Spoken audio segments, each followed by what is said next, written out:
This is Spirit Jim. What if I told you that everything you think you know about money is wrong? That the dollars in your pocket aren't actually money at all, but something far more dangerous? Today's guest isn't a conspiracy theorist. He's a former Oxford-trained physicist, Wall Street trader, and entrepreneur who built and sold a global business before walking away from it all. Why? Because he discovered something he believes is the most important issue of our time. In this episode, Paul talks with Joe Bryan, creator of the viral presentation, What's the Problem?, to uncover the hidden mechanisms of our financial system, the big red button no one talks about, and the invisible force that's fueling everything from inflation to war, political division to obesity.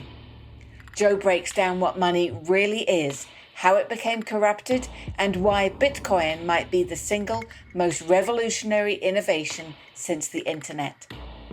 If you enjoyed this episode, we invite you to explore the deeper levels of connection and conversation available in the Spirit Gym membership community. Go to myspiritgym.com for details.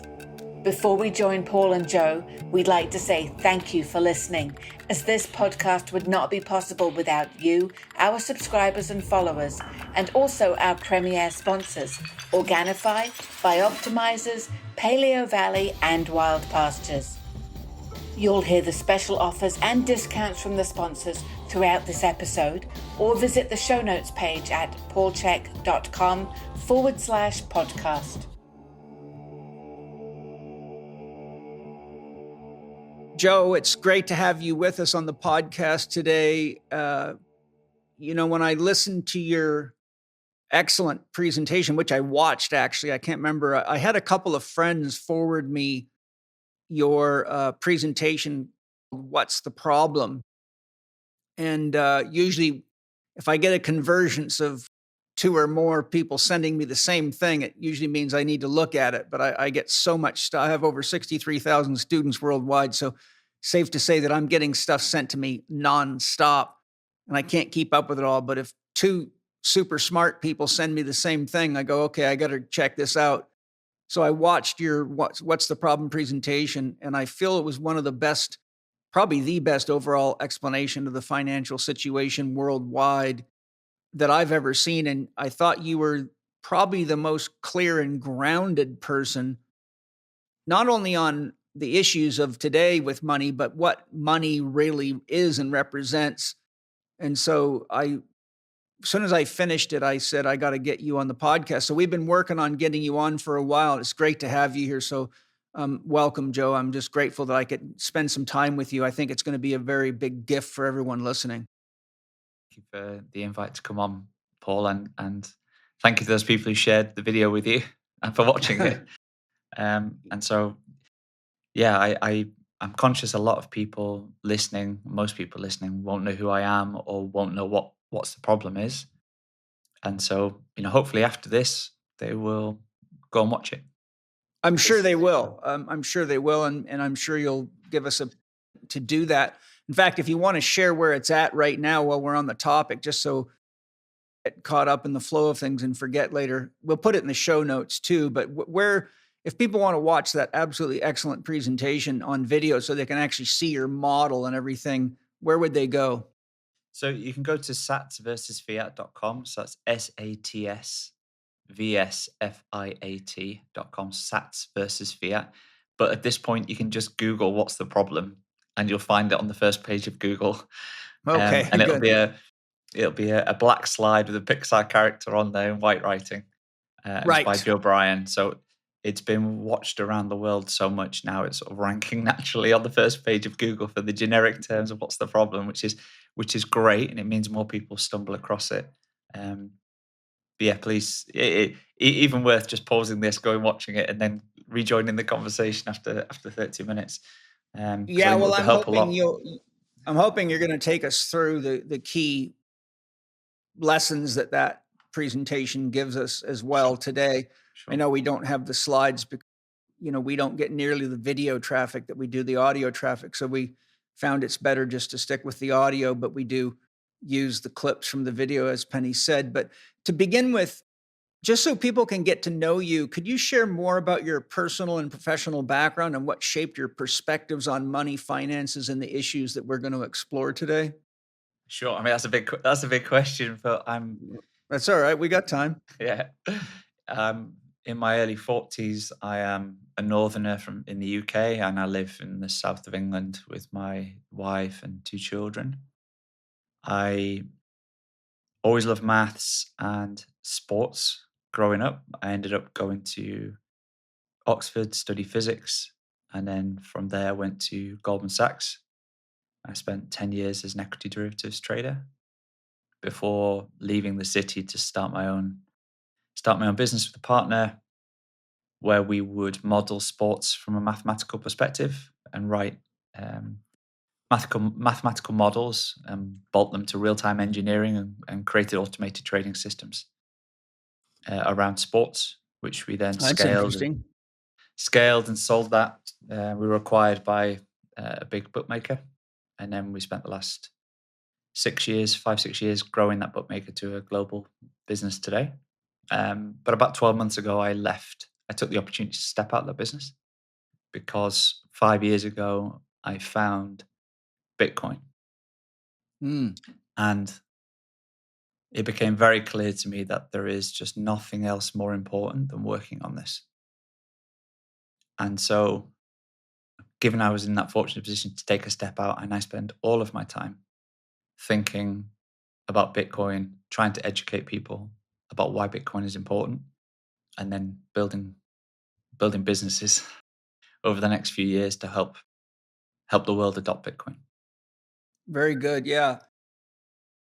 Don't forget about Bitcoin when you're playing with your kids and making love to your wife, though. Otherwise, Well, you'll be suffering from what Carl Jung called an archetypal possession. Otherwise, no, you've got to have some downtime. And when I talk about all my time, it's all my work, obviously. well, I'd like to start with some essentials regarding money or currency. Mhm. As silly as the question sounds, I'd like you to tell us what money is and what currency is, and if there's any difference. Well, it's not silly. It's not silly at all. But I mean, it's silly on the face of it to say, "Well, what's money?" Mhm. But most people have never really thought about it. That's why I'm asking. Yeah, because it seems such a simple question, and it plays such a fundamentally central role in our lives. But if you ask lots of different people to explain it, you get a whole range of different answers, Hmm. and people don't understand the difference between money and currency, um, because they've taken different forms over different periods of time. Hmm. And we're at a point in time now where the difference is highly abstracted away. Yes, And that's what so, concerns me. yeah, and so it should. It is the central focus of the video is that we have a problem, and Hmm. the problem is a big red button exists, and abstraction of the financial system is just a big red button that sits in the background and can print money costlessly. Hmm. So the government can print for free what you have to work for, Already. which is the problem, because everything else is downstream of it. It corrupts everything. Every aspect of our lives gets corrupted by that core problem. Just that tracking it back from the downstream effects back to the cause is very hard. Very hard, especially when the mechanics of the money printing are themselves complicated and hidden from public view. And so, to really answer your question, you have to sort of go back. And so maybe if we just it will become clear as we sort of walk through a little bit of history as to the Hmm. difference between money and currency, because you should think the way I think about it is money is your economic energy, Hmm. and currency is a representation of money. Okay.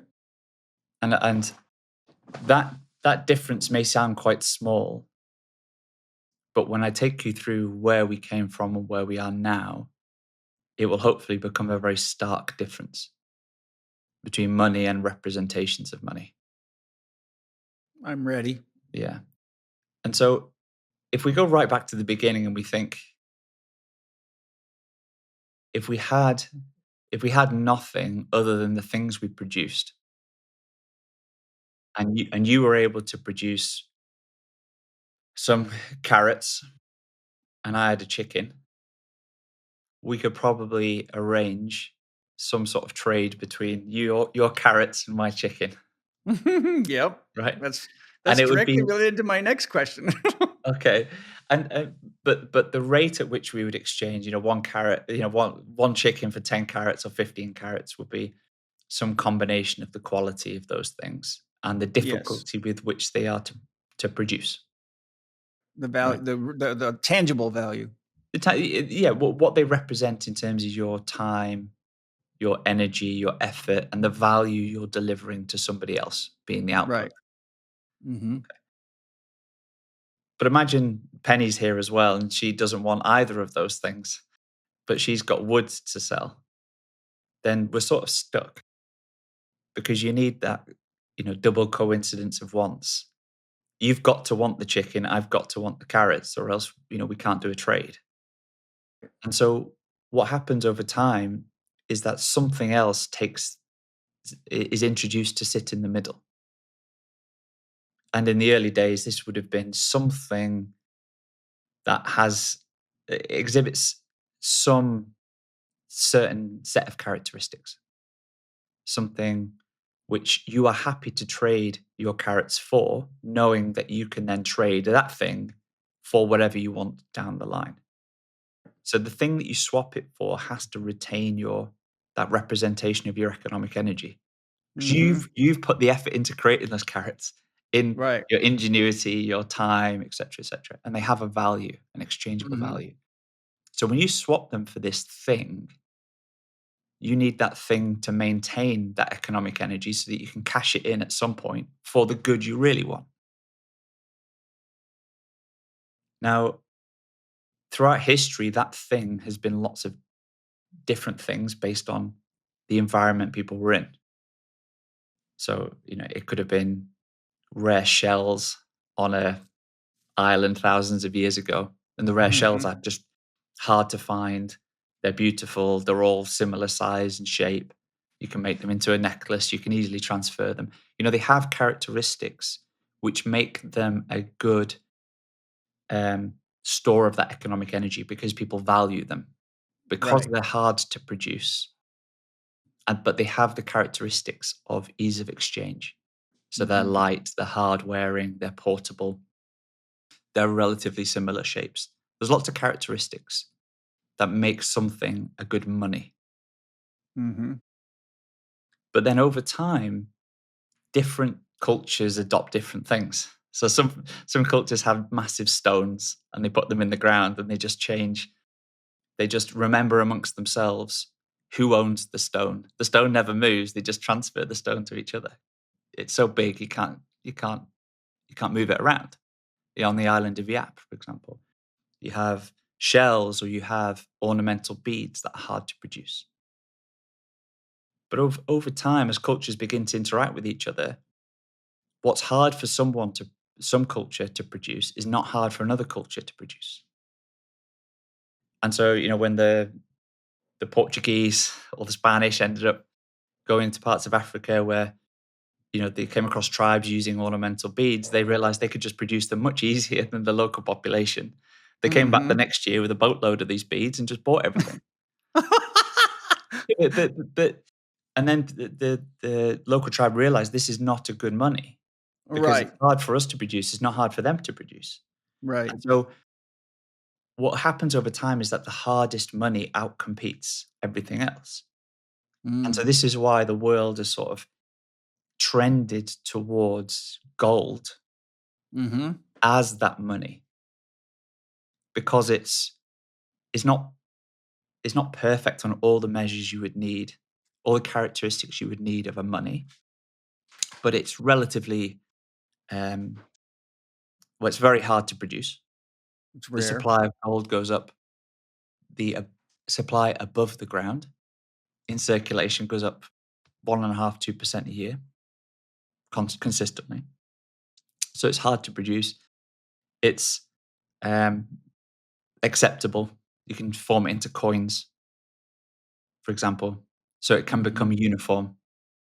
There's a question mark over how you prove it's gold and not some alloy mixture coated in gold. And so, there are some characteristics that make it a good money, but some characteristics that don't make it the best money, because it's very hard to transport over long distances securely. You don't want to carry gold in your pocket of any meaningful nature because, you can get robbed.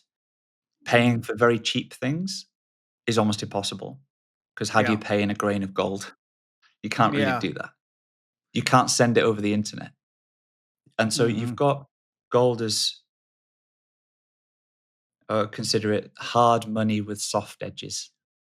So the hardest money would be one that is impossible to produce more of, whereas gold goes up 2% a year in supply. But really, that gold represents the culmination up to 15 years ago of the hardest form of money. It outcompeted everything else. It outcompeted the beads, it outcompeted the shells, it outcompeted silver. Okay, and so it represents the economic energy of your carrots and the economic energy of my chicken, and people are willing to stop for it. But then, because of its shortcomings in money, because it's hard to send over long distances, hard to secure, what happens over time is it gets centralized and you get a paper layer put over the top. So you get the gold goes into a centralized vault or a bank, and then the vault or the bank issues receipts for the gold, because it's just much easier to carry a receipt to say that you own gold and give that receipt to somebody else for payment, rather than give them the actual gold, because they know they can take the receipt and go back to the vault and get the gold. That's a logical step when you're trying to remove the frictions of commerce in a growing society.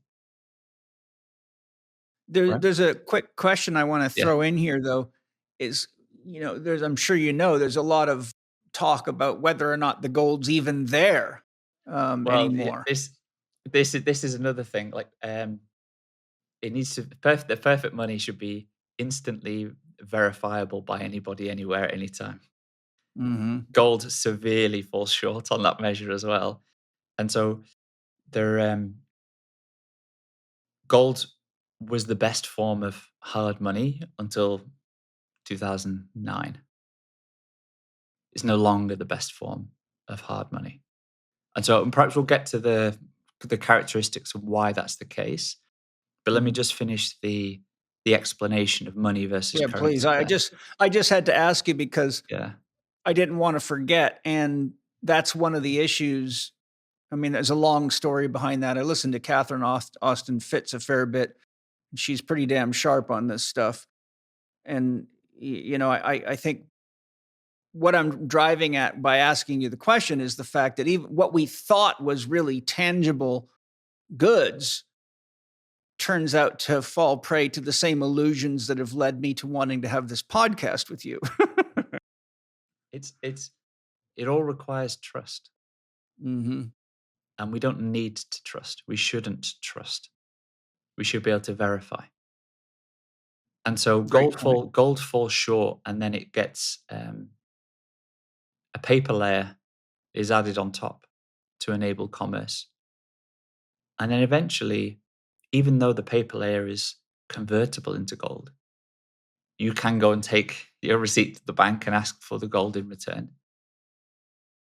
People don't do it, because why would you want the gold? It's impractical to trade. So everyone just uses the paper. And then so the banks end up issuing more paper through loans than they have gold in the vaults, because they realize no one ever comes and asks. Right. So they can just lend more money. They can print more paper without without expending the economic energy. Because it's free to print the paper. It's not free to get more gold out the ground. You have to actually expend energy to get gold out of the ground. It's a very energetic process. You have to do a lot of digging. There's a lot of waste. There's a lot of energy expenditure. So gold is just is energy money, but it's really inefficient energy money. But they're not supposed to be lending paper on gold that's in the ground, only what's in the vault. No, that's what I mean, Paul, because they're lending against the gold in the vaults.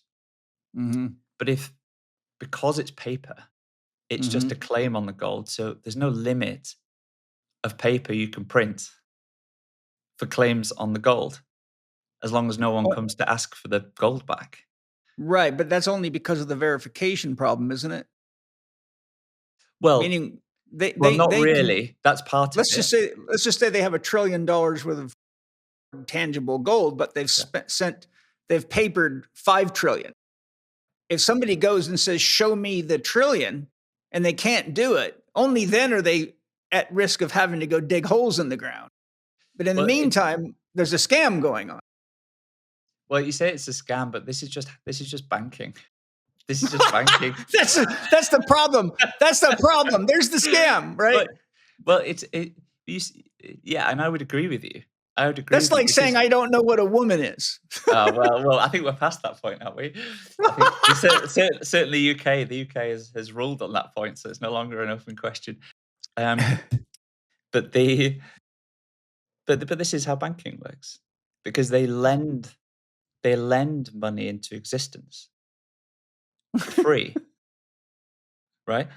And it's effectively you have a set of reserves that underpin that. But the amount of money you can bring into existence far outstrips the amount of reserves. And this was 55 years ago, in 1971, 54 years ago, when the US was on the gold standard. At that point, you still had convertibility, not for the average citizen, that had already been wiped away, but for foreign central banks, for them to hand back their dollars and demand gold in return. But the amount of money that had been printed through loans and actually just printed by the US banking system and the US government was obviously so much bigger than that the US then broke the promise of convertibility back into gold. And so we went from having a currency layer, which is the paper dollars, which was convertible directly into the money, which is the gold, to something where the currency has no backing. It is that doesn't sound good. It is just paper. And it's backed by the US military, in effect. I don't trust that at all. but it's backed by power projection in the US across the rest of the world. So the US is the center of the financial system after Bretton Woods in 1944, where at the end of the Second World War, all the foreign currencies were convertible into dollars, and dollars were convertible into gold, which put the dollars at the heart of the financial system. And then in 1971, Nixon broke the link. So we ended up in an entirely fiat era. So fiat sort of by decree, or let it be, make it so in Italian, in Latin. And so the money we use is monopoly money. There's no link. There's no link anymore to the economic energy. Whilst you had that one-to-one convertibility with gold, you had that link to energy money. Someone had to have expended energy to get that gold out of the ground. Right? And that's now gone. So we're in a situation where someone can print for free what you have to work for, which is wrong. Very wrong. It's completely and utterly, the words that I want to use are fucked up. Yeah, but because there's no better description. I mean, it's really a very deep criminal enterprise. This is the fiat world that we live in, and we've lived in it for 54 years. And not without problems either. Well, It's corrosive. It's corrosive to every aspect of society. Because every decision that we make in our lives is to a greater or lesser degree impacted by money. There's Even the something that you smallest, said. even the, So go ahead. There's something you said that concerns me deeply. You may not know this, but I'm an ex-paratrooper. I was in the 82nd Airborne Division. I don't know if you know what that didn't know is. that. Do you know what the 82nd Airborne? Yeah, from It Second means World I'm War one of the crazy documentaries. guys that has advanced training and jumps into the middle of a battlefield at night, the enemy's battlefield, and takes them over from the inside out.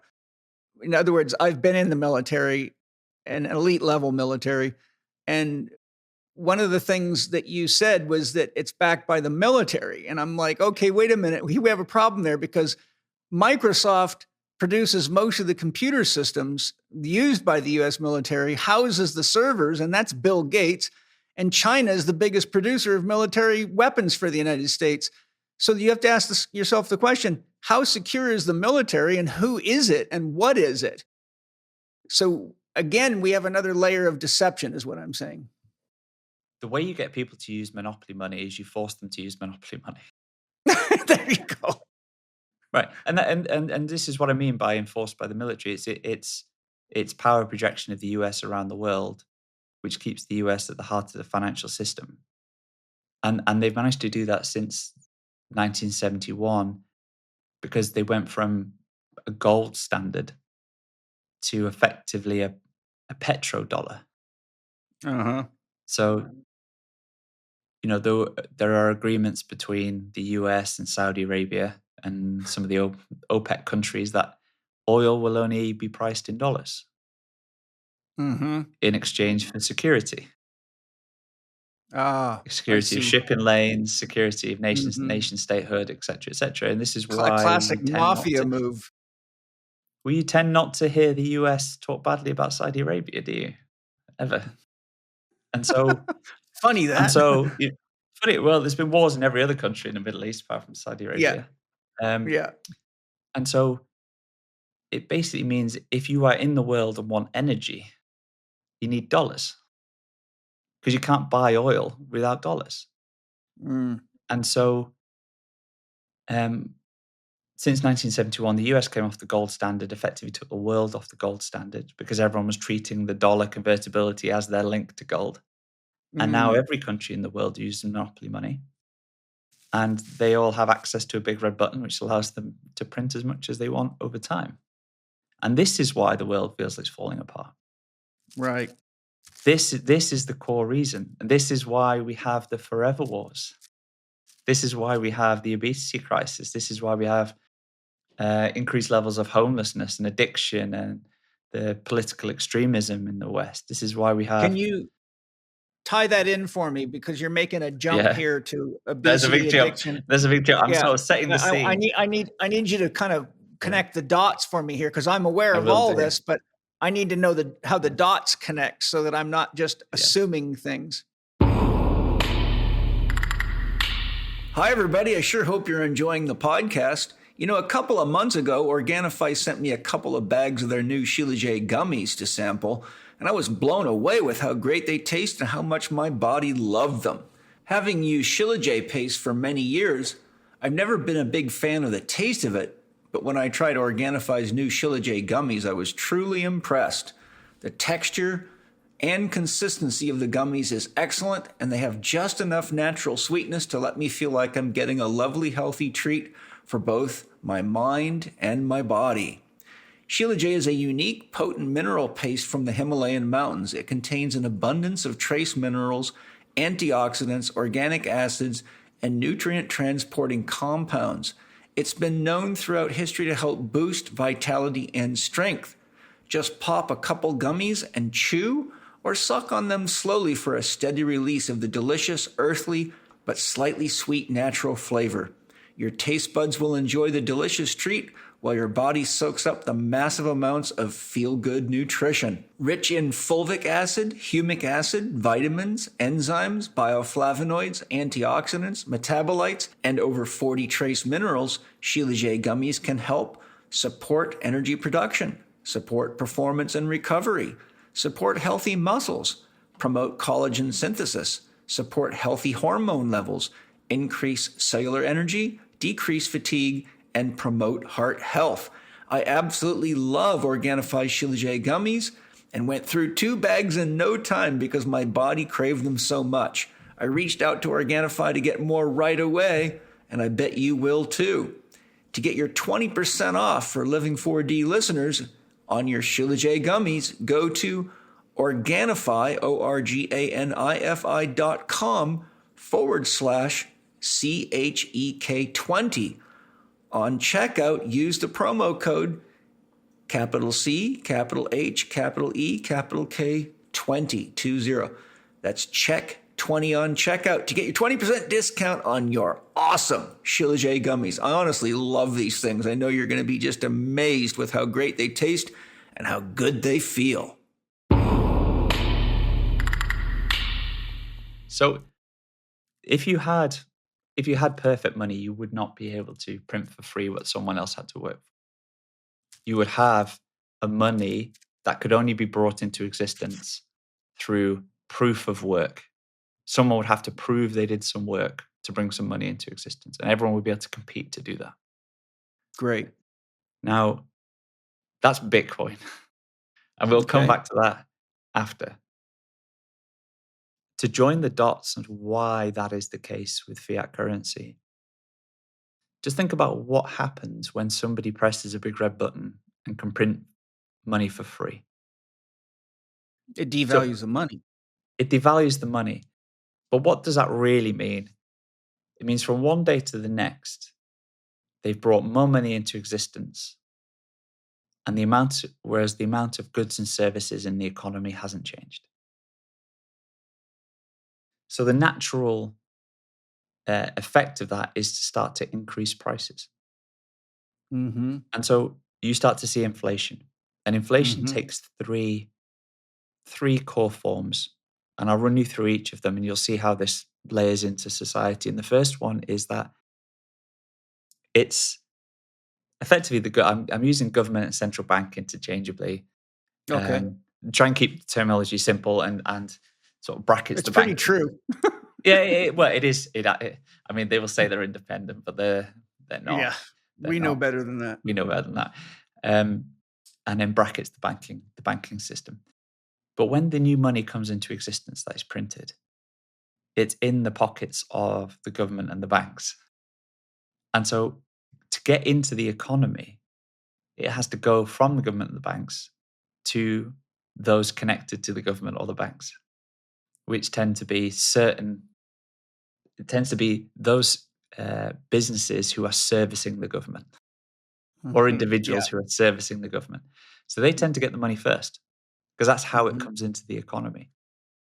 Now, in a economy where you did not have money that could be printed for free,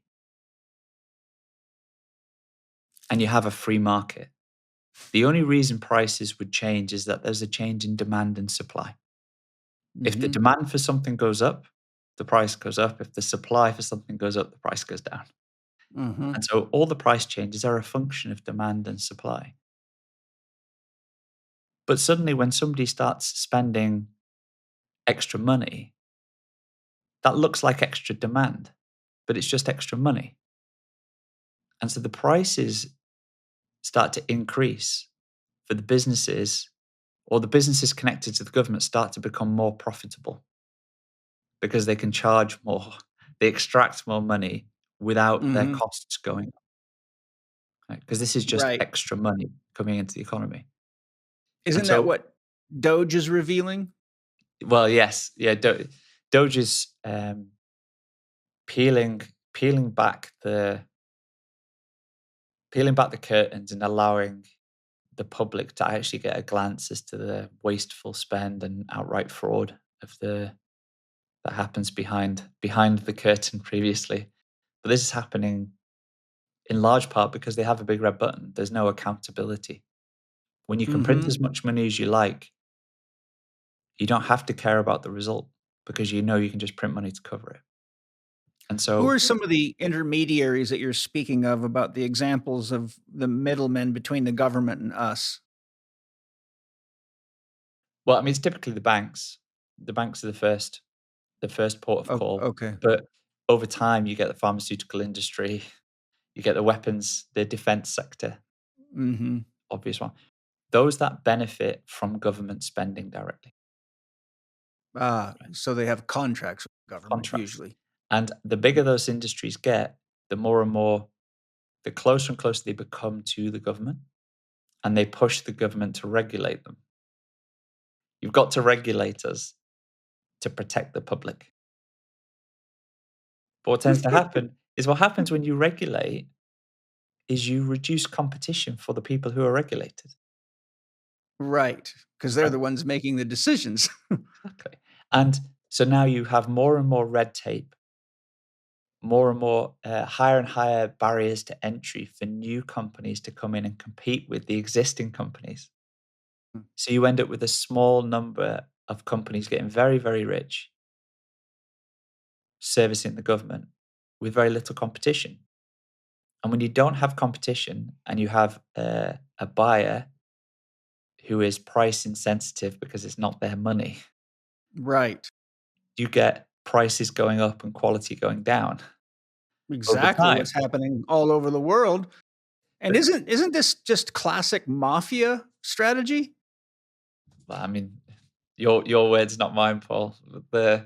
It's yeah. I mean, there's certainly elements of that. It's people can choose the degree to which they would frame the actions of government, and everyone's different on that on that spectrum of evaluation. I have very little trust in government at this point. Having watched having watched the video, it's not necessarily that the people in government are bad. Is that the existence of the big red button precipitates all of these things naturally, and the only solution is to remove the big red button because everything is a logical decision downstream of it. You know what the big red button reminds me of? I don't know if you've ever heard about these studies. They've done these studies with cocaine, they've done them with white sugar. They've given rats white sugar in a drip bottle, and they've also given them cocaine. And then they will put food next to the rat. And every time the rat presses a lever, it gets more sugar water. And if it presses the lever for cocaine, it gets more cocaine. But what they found is the rats will continue to press the lever until they're dead.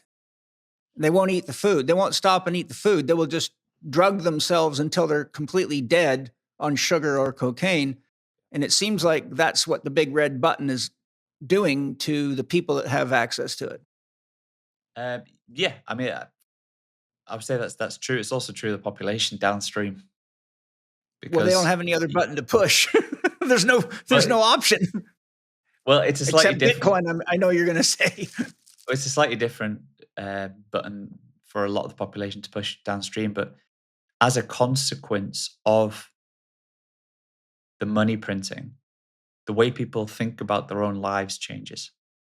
And I'll take you through the thinking, right? But when your time preference changes and you no longer care about the long term, you become much more short term focused and much more about pressing that button and getting that next hit of sugar water or cocaine and not thinking about surviving, not And thinking about living. And so, there's real consequences to that. And my yeah. next question is going to get into those consequences. So I'll save that for then. So let me just, so we started talking about the inflation distorting the price signals in the free Hmm. market in those sectors close to the government. Now those sectors become more profitable because of the government spending. Hmm. And what happens if you have a more profitable sector is entrepreneurs get attracted to it. Active capital in the market gets attracted to compete for that greater profit margin. And so productive people and productive capital across the economy moves from competing for non-government spending to compete for government spending. And so it acts like a center of gravity within the economy to distort price signals and distort and to lead to misallocation of capital, both human and real, and make the rest of the economy less efficient because of it. And then what happens over time is that the businesses that receive the money, they have to spend the money with other companies to provide the goods and services. So gradually, that new money works its way through the rest of the economy, gradually through second level spending, third level spending. But what this causes is an increase in the general level of all input costs. So the costs to employ someone starts to go up. The cost of raw material inputs, energy, and harder raw materials starts to go up.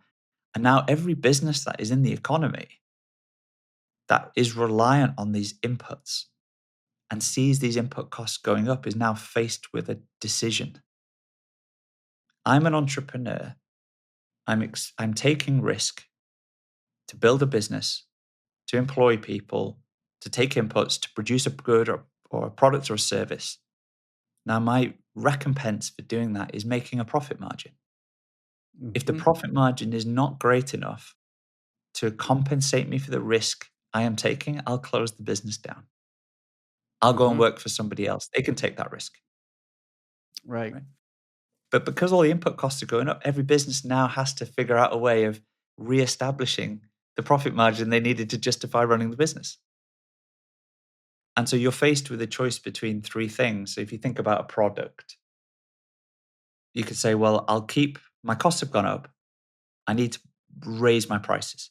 So I'll keep the product the same size, same quality. I'll just pass on the price increase.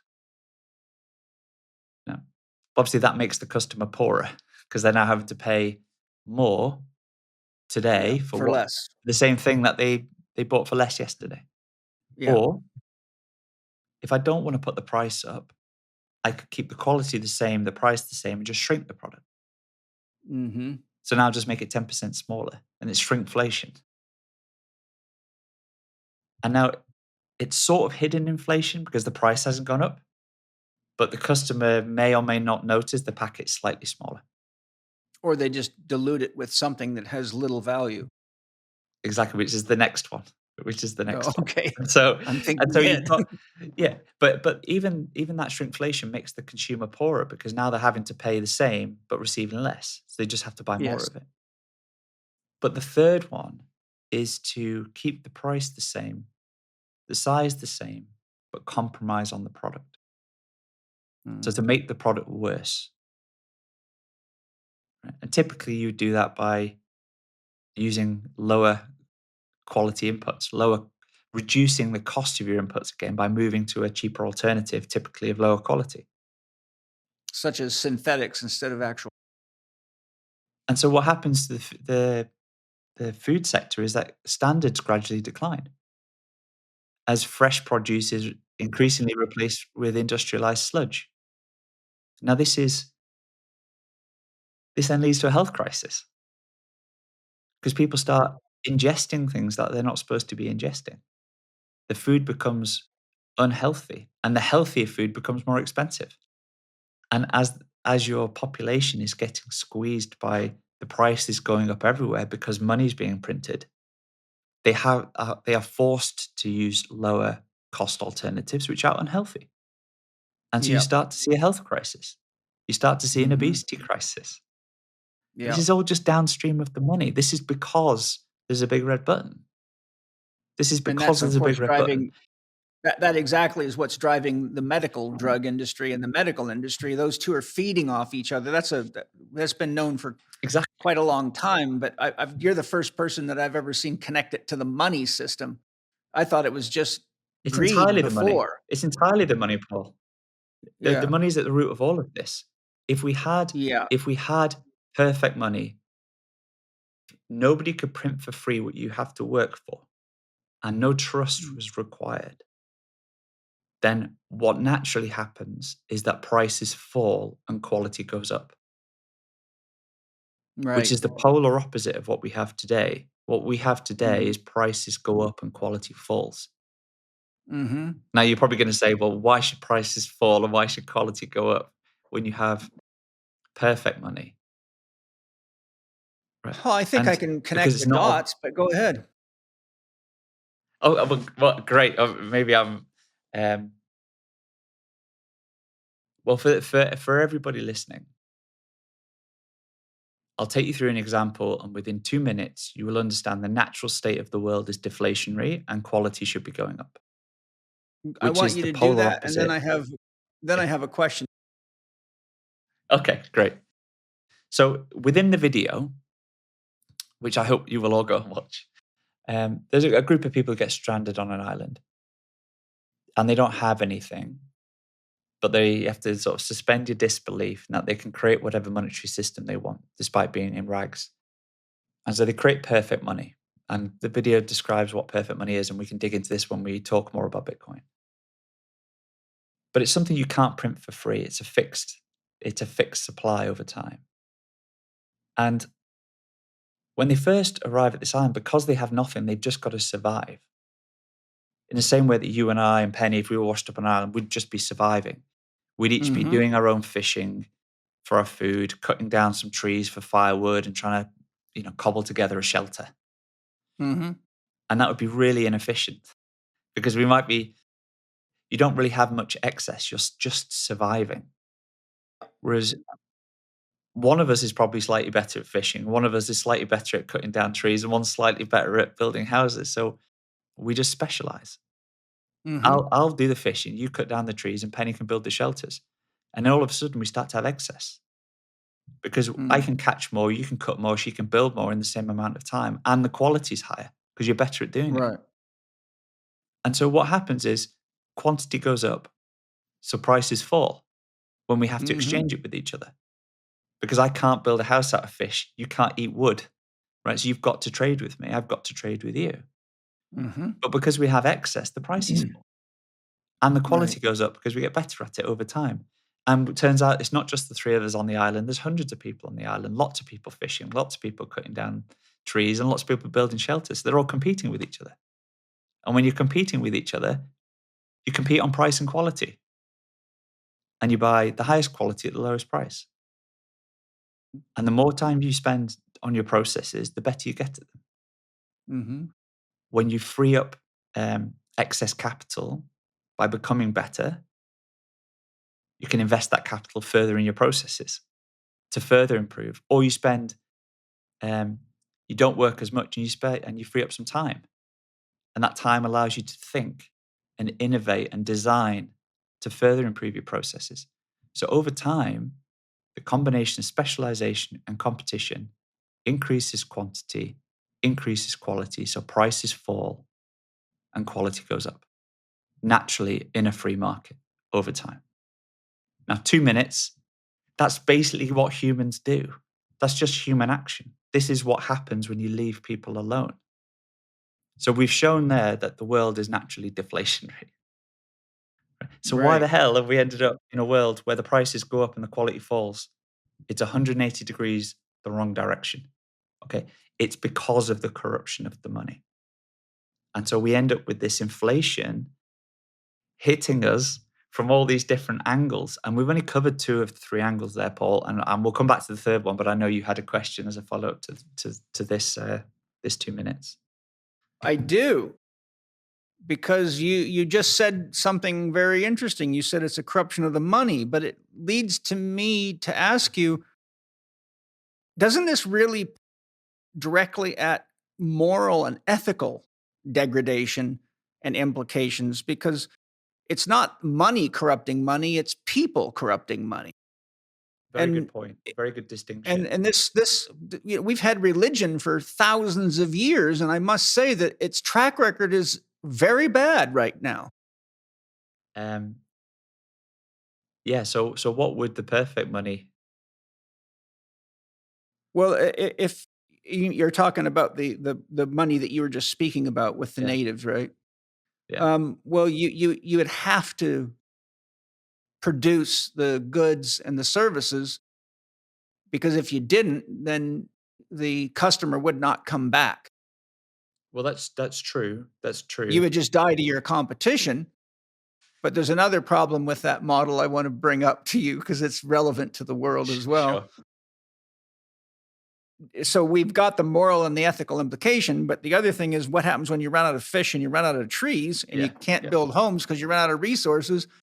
And since we're on that, my next question, which is directly on this, since we're here, I read an excellent book by another fellow Englishman of yours named Jeremy Lent called The Web of Meaning. I don't know if you've heard of it, but he cites resources. Very good book, by the way.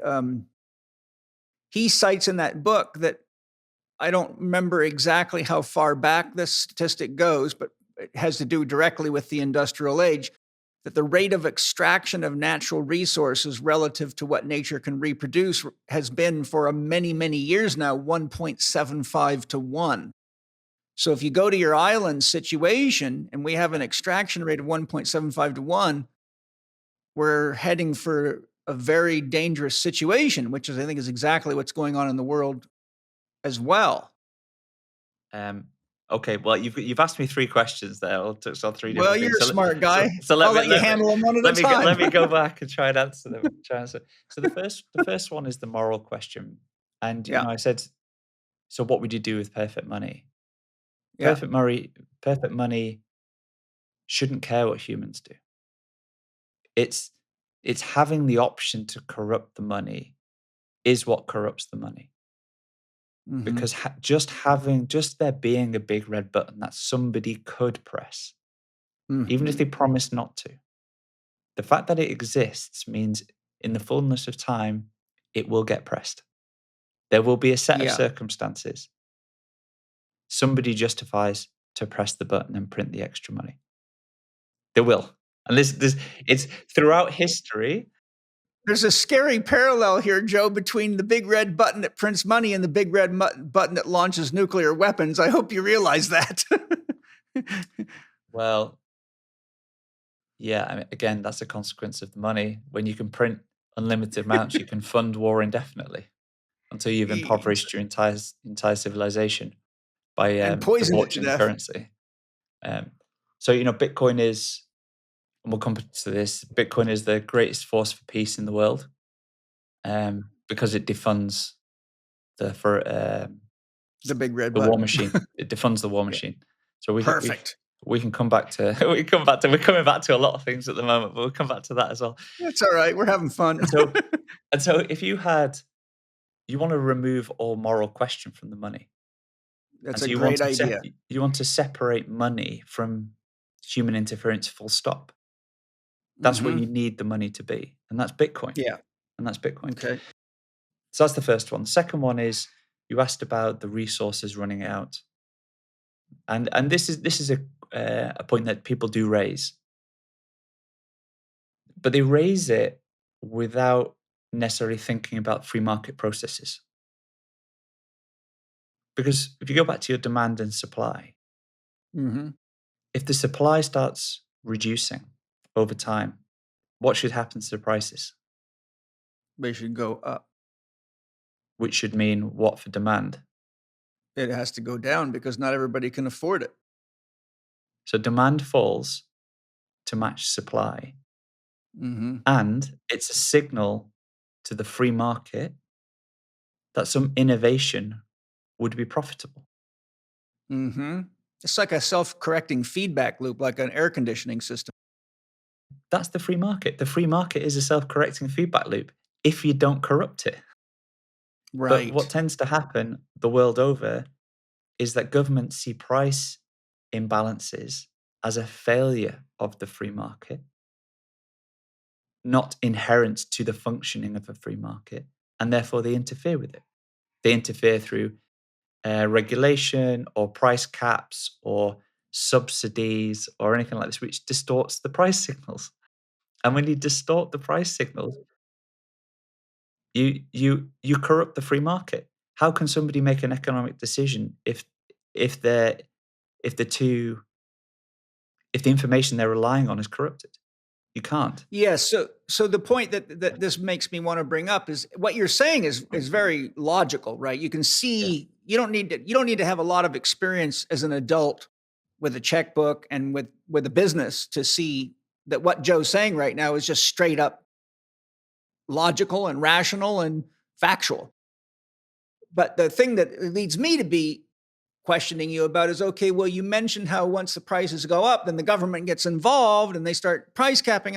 But the question I'm asking you is, obviously the government's got very intelligent people working in it, that if we can have this conversation, they already know this. So the issue I'm bringing up is, isn't it the same ethical and moral problems that are leading to the manipulation that's presented to you? Oh, so we got to cap the prices to make things better for you. But this is just bullshit. Because they're screwing up the system. I'm not going to comment on the intelligent people in government, because there are intelligent people in government. The quality of people in government in general is low, because it doesn't attract. It certainly within some countries, and I would include my own in that. The quality is low, because it doesn't attract people of high quality. Now, and how do we address that issue? Because that's a serious problem. I mean, if you ran a sports team that way, you'd never win. Well, this is why government involvement is always negative. It's always negative in the long run, but the reason they can get involved is because they have the money printer. If you have access to a big red button that allows you to print as much money as you want, then you can solve every problem by just more involvement. And when you create more problems because you're involved, you can just print more money to solve them, which creates more problems because you're involved. So you print more money to solve them. And you see where that ends up. It ends up right here in this conversation right now with a couple of people that are very concerned. It leads to you destroying the currency, destroying them. Well, it is currency because it's not backed by anything, but you destroy the currency because you end up printing an infinite amount of it. And this is what happens to every fiat currency over time. The person who has the big red button abuses the power. And so you were saying, how do you avoid the government distorting or corrupting the free market? Their ability to do that is materially hampered if they don't have access to a big red button, because it drives accountability. They can only do the things the population allows them to do. The population is willing to afford, willing to contribute towards. There's not a free money tree anymore. You have to balance the books in the same way that you have to balance the books for your family. You don't have access to a big red button. You have to make trade-offs in your own life to prioritize what's important to you. But you've got to make ends meet. Right? The government doesn't have to do that. And it's not spending its own money, it's spending someone else's money. Ours. Yeah. So the combination of the two is awful. Absolutely awful. And the consequences are just horrific for everybody over time, and ultimately ends up with the government stealing everything. And this happens over and over again throughout history. So the solution is to remove the big red button. If you do that, it solves most of these problems. It does, but it brings up a question which I think you did too somewhat in your presentation, but I don't remember exactly the details. And here I'm going to post the question to you. Now, I know you're going to get into cryptocurrency and its powers and abilities, but you can either answer the question now or defer it to later, but I have to have the answer to the question because it's critical. If the government has the power of the military, they got the power of the big red button, they got the power of the government, they got the power of regulational control, they've got the most power of anybody except the people that control the government, which is another layer of deception. If crypto can do everything you're saying it can do, you know damn well they're going to do everything they can do to stop that from happening. And then if it does happen, they'll corrupt the shit out of that too. So how do we protect against that? Okay, this is going to be a detailed answer. Good, I like it. So firstly, for anybody listening, and I'm going to generalize here, and this may not be the mental model that everybody has, but it'll be a good portion of people. Okay. Is that when you think about cryptocurrency in general, in your mind, on one side, you've probably got normal world, and on the other side, you've got cryptocurrency world. Like they're like separate things. And within cryptocurrency world, Bitcoin is a part, a small part probably in your mind. That's totally wrong. So put it in the bin. Okay, good. The right mental model is normal world or fiat world on one side, of which cryptocurrency is a part. And on the other side, you've got Bitcoin. And that's it. So cryptocurrency is just fiat. It's just It's just another form of it. It's every cryptocurrency. You should think about it like this. If it's not Bitcoin, it's somewhere on the spectrum of fraud to speculative technology looking for product market fit. Somewhere on that spectrum. Because it's centralized.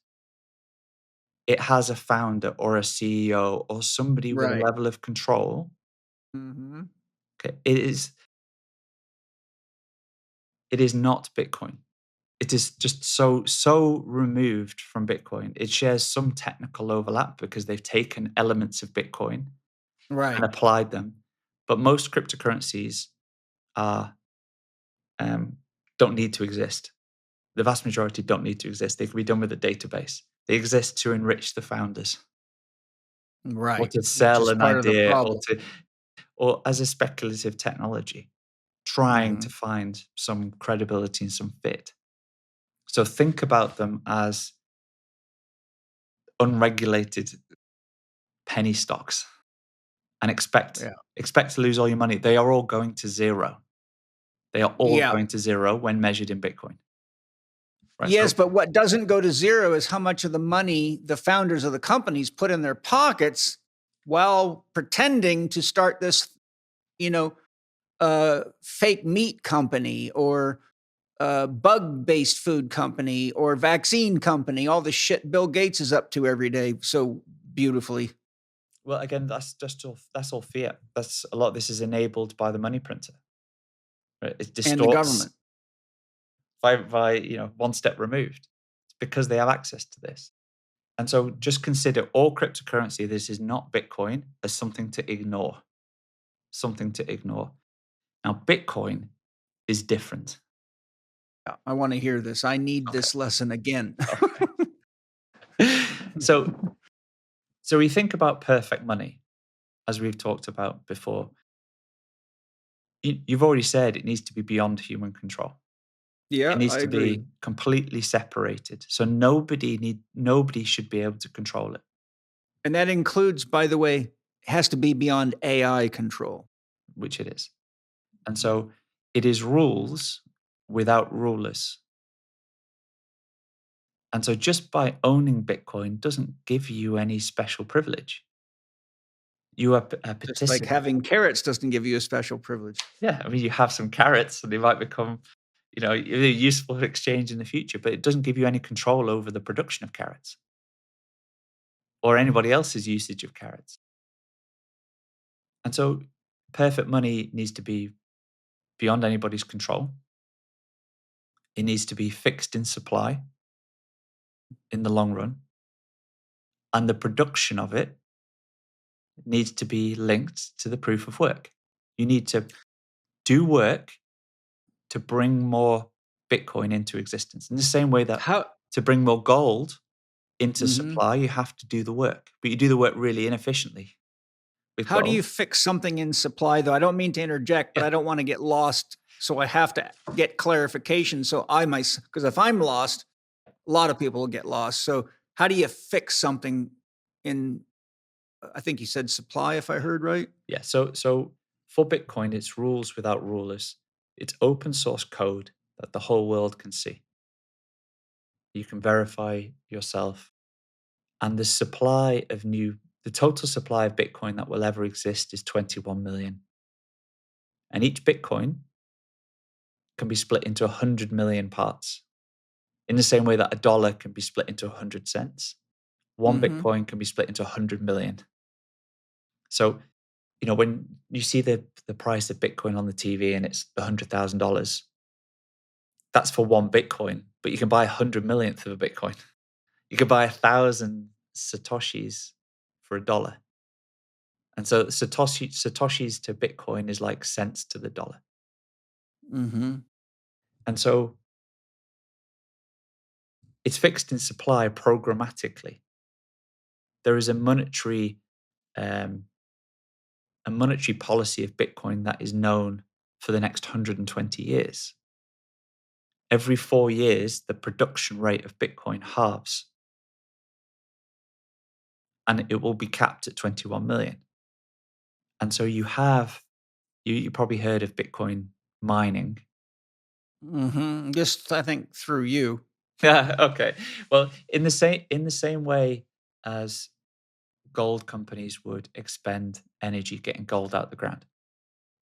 So gold is like really inefficient energy money. Bitcoin is 100% efficient energy money. You have anybody who wants to compete globally expending electrical energy to guess a random number effectively. And every 10 minutes, on average, somebody guesses the right number. And you think, well, what's the point of that? Sounds like a lottery. It is a lottery, but it's a lottery where the amount of energy you contribute to the network determines your percentage of winning the lottery. But it's a free market. So everybody globally can compete to guess this random number every 10 minutes. And whoever guesses the right number gets rewarded with a certain amount of Bitcoin, which halves every 4 years. And you probably think, well, that's pointless. Well, why would you spend all that energy doing this? It secures the monetary network. Because you have so many people competing and so much energy being competing for this, nobody has any advantage over anybody else other than the amount of energy you can contribute. And so when every 10 minutes, when that number is found, all the transactions that people want to do to send to each other effectively get cemented in. That random number cements that transaction block onto the history of all the blocks. All the payments go, and then the process repeats. So every payment that's ever been made in Bitcoin is viewable to everybody, but controlled by nobody, but secured by the world's energy in a total free market process. And so the more energy that's used, the more secure the history is because nobody can go and rewrite it. The more decentralized the energy production or the competition globally means it's a decentralized, secure network. The amount of energy used to secure the network is beyond the reach of any combination of nation states to outcompete it. Because it's really secured by everybody involved, isn't it? Who came up with this idea? So Satoshi Nakamoto released a white paper, basically a PDF on an email in 2008, and he sent it to a cryptographer's email list.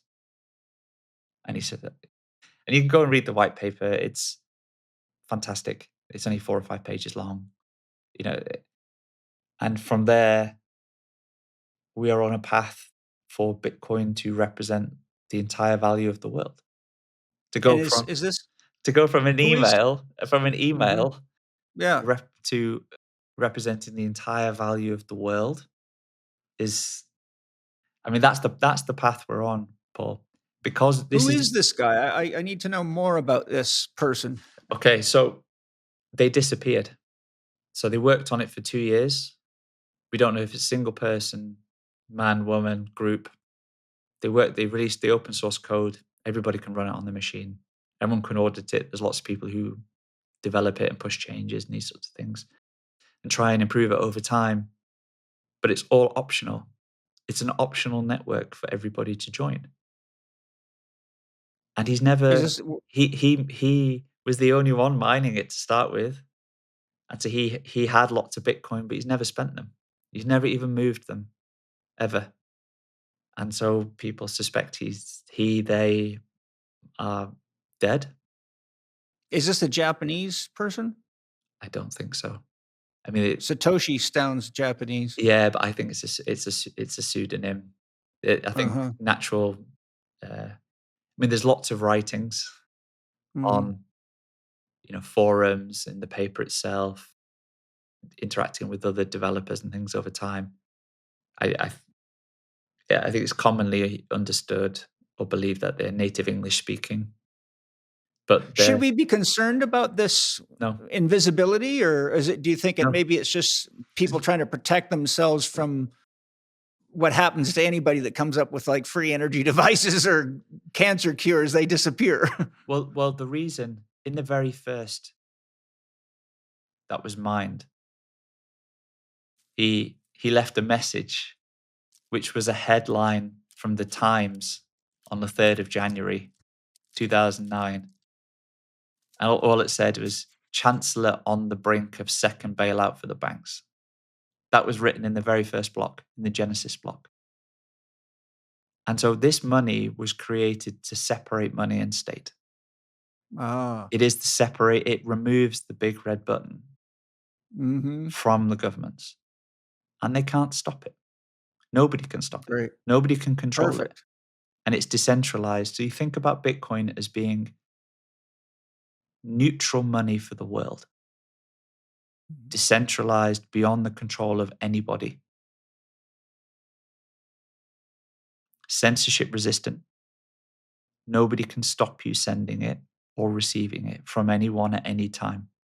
No one can prove you have it unless you're willing to demonstrate it to them.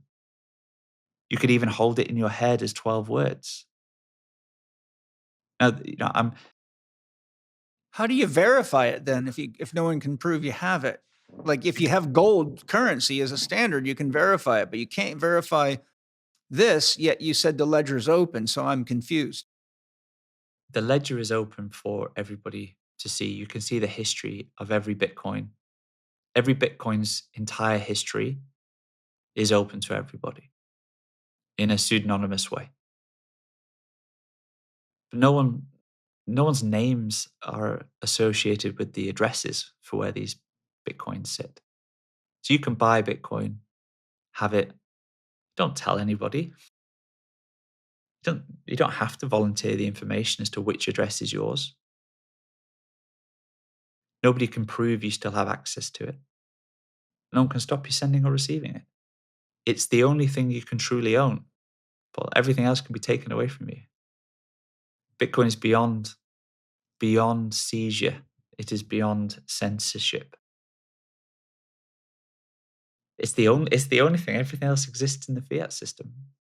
Everything else requires a promise or some level of trust. Bitcoin requires no trust of anybody. How do you know for sure that it exists, though? Because there's an open ledger and you have your private key, which can be represented by 12 simple words. And that key allows you to move that Bitcoin on the ledger and transfer the ownership to somebody else. The Bitcoin doesn't move. It's still in the ledger, just you're passing effectively the ability to control that part of the ledger to somebody else. You have a network of nodes all around the world run by tens of thousands of people who don't know each other, who have copies of the ledger on their machines. And so every 10 minutes, when the miners guess the number, they tell all the nodes, they've guessed the number, the nodes validate that it's correct, they validate all the transactions, they update their ledger, and everyone's got a copy of the ledger again. It's incorruptible. So that's the protection strategy? Is that what the kind of what I thought was a lottery before? Is that there's part a of the separation protective of strategy?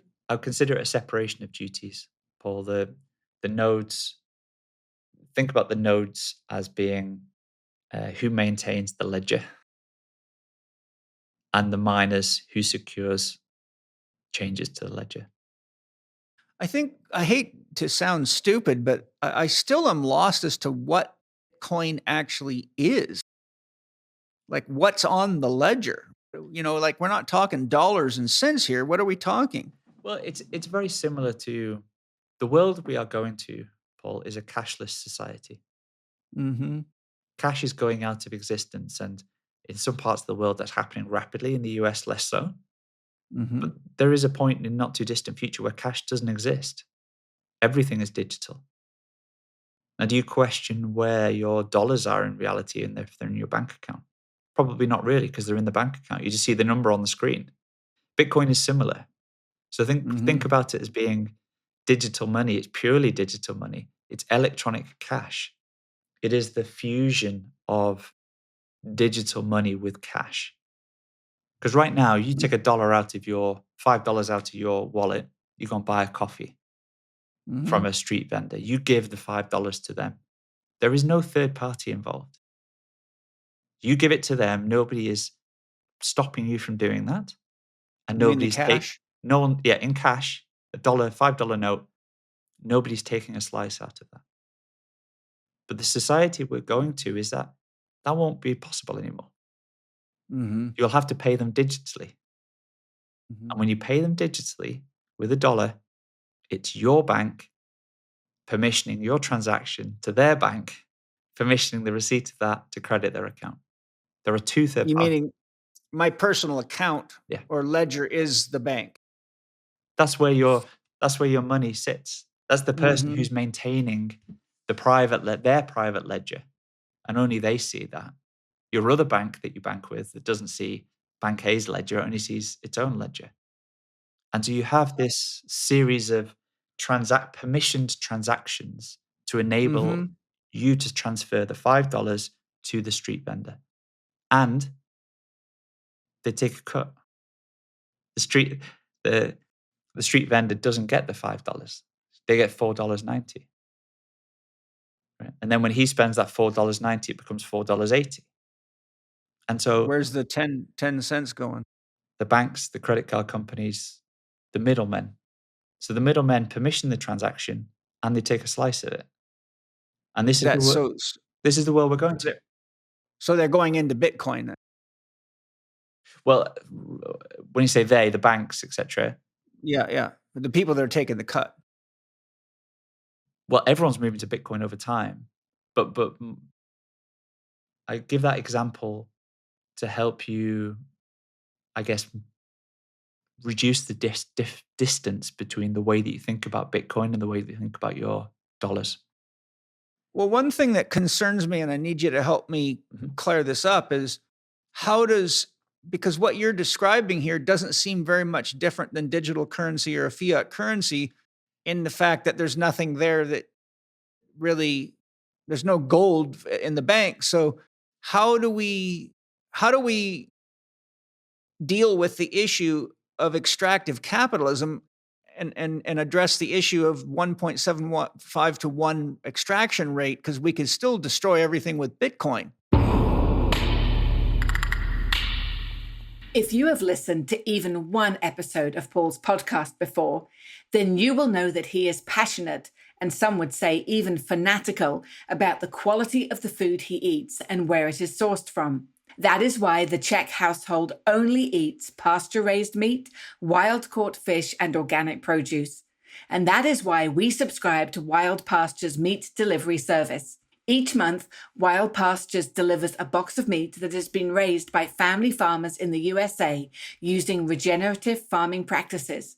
100% grass-fed and finished beef, pasture-raised chicken, and pasture-raised pork, as well as wild-caught seafood. You can customize the selection in your box, add on extra when you know you will be feeding more people, or change your options each and every month.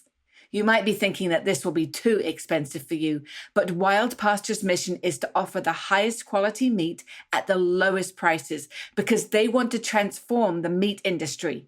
And that means that more people need to be able to choose meat that is raised right. Their pasture-raised animals are part of a natural ecosystem. Their farmers use rotational grazing, practices that mimic nature. and so do not need to use synthetic fertilizers, pesticides, herbicides, hormones, or antibiotics. This beautiful process doesn't require the external resources, such as massive amounts of GMO grain, required with environmentally depleting conventional methods. And best of all, the meat and fish taste amazing. And for Paul's listeners, Wild Pastures are offering you 20% off your subscription for life, $15 off your first order, and free shipping. Seriously, you can't find a better deal for top quality pasture-raised meat. Go to wildpastures.com/Paul Chek. You don't need a promo code. Just visit wildpastures.com/Paul Chek and start choosing the goodies you will have delivered to you in your first box. So let me just go back. So when you say there's no gold in the vaults, gold was just energy money. It was just the best representation of economic energy, right? From those decisions, that decision-making process we went on at the start to arrive as gold as the best. Yeah. We wouldn't have stopped at gold if Bitcoin had existed, because Bitcoin We would have gone to Bitcoin. Because Bitcoin is a better money than gold on every measure. It's How close is it? It's absolutely finite. It's censorship resistant. It's 100% portable. It moves at the speed of light over the internet. It is money and currency in one. You don't need the paper layer to sit on top of gold, because Bitcoin is the currency. It is electronic cash. It settles instantly. It's a bearer asset. It's the apex of money. There is nothing that comes after this, because it's 100% efficient energy money. It's not really. So is this your idea of perfect money then? It is. It is perfect money. Okay. And this is the video helps you get to the realization of why perfect money is different from the fiat system and why we've ended up in the way we do, where we have today. And my encouragement at the end is to learn about Bitcoin. And so to come back to your point, you don't need the gold in the vaults. There doesn't need to be anything physical, because the gold in the vaults just represents the economic energy. The Bitcoin ledger is exactly the same thing. It represents the economic energy expended by everybody securing the network, as we've talked about. It is just digital gold in that perspective. Whereas you're saying there's a cap on it, right? Isn't that what you said? And what's the purpose of the cap? To protect us from printing money? Well, the purpose of the cap is to have a defined monetary policy over time. And if you have a cap on the amount of money and the money is infinitely divisible, then over time, through productivity, prices fall and quality goes up, because no one can print for free what you have to work for. It is the most moral of monies, because it removes the humans from it. Yeah. I think just me as a person looked into a lot of these things and listened to a bunch of interviews. And I think you'll probably agree with what I'm about to say. And if you don't, then I want you to explain yourself.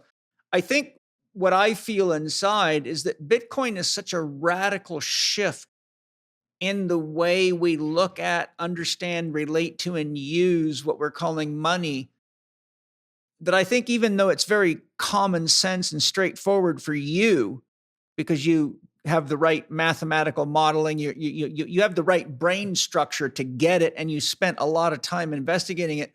I think for a lot of people, though, it's kind of like an alien has showed up that says, I'm the perfect doctor or something, and even though they can demonstrate it, people just have a hard time believing that it can actually work that way. It's kind of like the Stockholm syndrome, when you spent so much time being tortured by people. Yeah, it's exactly it. You actually you start wanting to protect them. Well, humans don't like change. Yeah. But people also don't understand what the problem is. That's true. That's why you're here. The whole point of the video, and I say at the start, is you can't appreciate a solution unless you understand there's a problem. And once you understand there's a problem, suddenly the solution is very valuable. Mm-hmm. And Bitcoin is the solution. The problem is the big red button, and the solution is the separation of money and state. And we've never been able to separate money and state before. Mm-hmm. But now we can.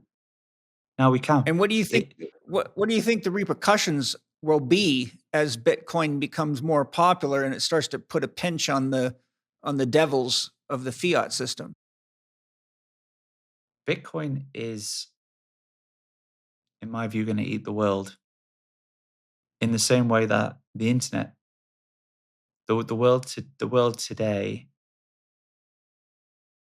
is so radically different from a world pre-internet. And so think about, over time, you have civilizational level change technologies that come along. Mm-hmm. Yes. You know, you like gunpowder. Oh, the wheel. The wheel, yeah. Steam engine. Take gunpowder. Yeah, gunpowder as an example, right? That was civilizational change for violence. Mm-hmm. There was no neutral strategy with gunpowder. You either adopted it and it gave Or you a you're competitive dead. advantage, or you didn't adopt it and you died. Right? Mm-hmm. There is no neutral strategy. If you're not engaging, you are losing. And similarly with the internet, when the internet comes along, if you ignore the internet, you get left behind. You get outcompeted Mm-hmm. by the people who adopt the internet. And eventually everyone adopts the internet. Bitcoin is Mm-hmm. the same. Bitcoin is, you've had gunpowder for violence, you've had the internet for information, you've got Bitcoin for money. There is Mm-hmm. nothing that comes after this. And eventually it will only be Bitcoin. What's And the transition window you're talking about here? Crystal ball, I don't know. All I can tell you, Paul, is that the purchasing power of fiat money is going to zero. Mm-hmm. And everybody listening already knows this. They know deep down that this is the case. And so the destination is clear. The timing, we will have to wait and see. But it's like any civilizational change technology. If you adopt it, it's a competitive advantage. So the natural thing is to adopt it. Yeah. And the more you adopt it, the more you outcompete others. And so you have game Mm-hmm. theory kicks in. And this is what you're starting to see all around the world today. People, companies, countries, including the US, now are trying to acquire as much Bitcoin as they can. Mm-hmm. Because they recognize it for the value. They recognize it as being the apex money. It is. So it's got a lot of, for lack of a better term, life-saving capabilities, it sounds like. Oh, we're getting into the sort of philosophical but it changes you. I'm talking consequential. Well, yeah. I mean, in practical terms, absolutely, it fixes all those things downstream, and we haven't touched Yeah. on the majority. We didn't even come back to the third aspect of inflation, and there's a bunch of things that flow from that. But you can see those things in the video if people want to dig in further. Well, I want you to share whatever you want to share. I don't mean to interject and ask questions, No, but this is great. This is great. We go down all these different rabbit holes. I feel like I have to be an emissary for all the listeners, sort of ask what would most people want to know and just empty myself, listen to you, and I just let the questions arise. And I think, I don't know if you ever answered it, but how does Bitcoin address extractive capitalism and protect us from destroying ourselves? Because as you just mentioned, with the food industry, drug industry, that's a spinning down, just like the capital system. That's going to spin us down to a complete population failure. Yes, because the money is broken. Because Right. because of the existence of the big red money, big red button. I will come back to the extractive capitalism, Paul, because demand and supply should address that. The reason that we are in a situation where we can continue to finance things like forever wars, which Mm-hmm. demand all of these things, is because money can be printed for free. Mm-hmm. right? And so if you can print money for free, you can spend money on anything for as long as you want. Okay. And the laws of demand and supply no longer exist for you because you have an exorbitant privilege. Everyone else is on the receiving end of that. They're paying the bills for your extraction because you have the big red button. So Bitcoin solves that. To make that clearer about some of these downstream effects, but we go back to inflation. So we talked about the first two, which is the distortion of the price signals in the free market. You then had the increase in business input costs, which led to three levels of inflation for consumers. And money printing is the only source of inflation. Don't let anybody tell you it's that foreign dictator or it's something else. It's not. It's the money printer. Just that if you have the access to the money printer, you tend not to tell people inflation is because of the money printer you keep using. You tend to blame other things. Yeah. Right. And so you have very visible inflation for consumers, which is prices going up in the shops. You have semi-transparent inflation, where the prices don't go up, but the products shrink. That's shrinkflation. It's still inflation because you've got to buy more of it, but it's less visible. And then you have the third level of inflation for consumers, which is the quality goes down. So either it breaks sooner and you have to buy it again, which means you have to spend more money, so it's inflated. You are poorer. It's like the price went up. Or you pay in other terms. Your health gets undermined or something like that because you're consuming lower quality. It's inflation manifested in your health. So there's different layers. But then the third one is asset inflation. So what happens when you start pressing the big red button is that asset prices start going up. And asset prices start going up for two reasons. The first is in the same way that all prices start going up. It's just that there's more money in the economy and the amount of assets hasn't increased. So the fair value of each of the assets is now more in the money because there's more money washing around. Why would you sell your house tomorrow for the same price as today if overnight I double the amount of money in the system? The fair price of your house is people twice. could afford more, so you get them for more. Yeah, the fair price of your house is twice the amount because that's what your house is, a fixed proportion of the economy. So if I double the amount of money in the economy, the house should be worth twice as much overnight. Doesn't the price of the house depend on the quality of the house itself, though? No, of course it does. But overnight, so in the example where I doubled the amount of money in the US economy between now and tomorrow morning, the quality of your house doesn't change, but the value of the house is now double when measured in dollars, the fair price, because there's just twice as many dollars overnight. Right. And so you get this natural inflation, but you also get beneficiaries of the money printer buying assets. So the people who receive the money first, those connected to the government, see increased levels of profitability sooner than everybody else because of this free money which distorts the price signals as we talked about. They're then able to reallocate these profits into assets. So they buy the stock market, they buy physical assets, which puts demand on those things, which makes the prices go up. They can also, by being close to the money printer, you can borrow money on better terms, right, than being far away from the money printer. And so if you can buy money on better terms, you can invest in things with a better expectation of return because your cost is lower. And so you start to see Can more I ask and more. Yes. A question? Because what you're pointing to, I'm connecting dots in my mind. I need to ask you if I'm connecting the dots correctly. The immediate thing that you're making me think of with all these people that have more, they're closer to the money, so they get more advantages. I'm sure you're aware BlackRock has been buying up real estate and houses everywhere, and so is Bill Gates. So is this an example of the kind of challenges of the people being closer to the big red button than the rest of us? On so many levels, yes. Because that's a very dangerous situation, because we're if we're not careful, we can be in a Hunger Games situation. And this is why you've got to separate money and state.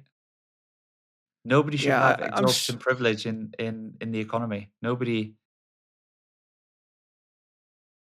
No one. I'm really glad should be able to print for free what you have to work for.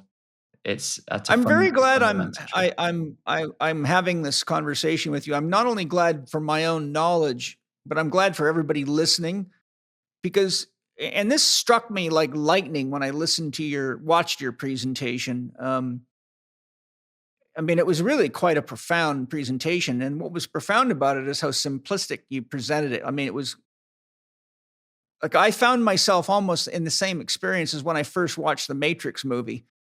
And even though I'm metaphysically quite deep and could follow the Matrix movie, they did such a good job of revealing the Matrix that I found myself for 2 or 3 weeks after that movie just sitting almost in a state of like a perpetual meditation that would not go away.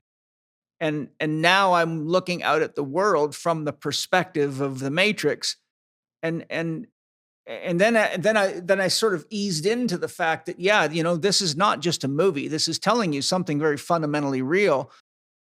When I watched your presentation, I had the kind of the Matrix effect where I'm like, okay, he is actually presenting something that everybody needs to know and understand, but for reasons of habit and reasons of conditioning, it reminds me of the story. You may know the story because it makes this point. I believe it was Captain James Cook, or one of the original pioneers that encountered natives. They reported that whenever they would approach islands, for example, where native populations lives, only the shaman could see their ships. None of the natives could see the ships because they had no conception in their framework of reference to understand something that big floating on the ocean. And they described how the shaman would sometimes come out and push all the natives back and say, get away, and they didn't know why. But then when the men came aboard on small ships, they could see them, but they actually could not see these great big, ships. And so I kind of feel like Bitcoin we're having this sort of like, it's like this big ship. And even though it's obvious to common sense, there's something about us having a hard time really grasping with the reality that Bitcoin presents to us. And that's why I wanted to talk to you, because I needed to figure out, how do I get past the ship problem? Well, I think that's a wonderful way to frame it. I tried to make the video as accessible as possible to anybody, whether you're a child, an old person, anybody in between, with doesn't require any background knowledge in any sense, and for it to be a story, Paul, because I think people resonate with we stories. Respond to stories, yeah. That's what a myth is. And the story evolves logically step by step. And people can understand how a free market works and what happens in a free market, and can agree with every step of it, because it's just natural. It's human action in process. And then we go through this story where the character Fiatello, he prints money, and then things just cascade. All these problems just cascade. And we're, in this conversation, we're really just talking through that cascading set of problems. Yes. And by going through them, people agree with them. People agree, well, yeah, obviously that's the case. Obviously that's the case. But there's so many things that are stacked on top of one another that unless you have somebody to guide you through, even though you agree clearly with every single step, it's the combination of them all together which means that you end up in a place just so far from where you started.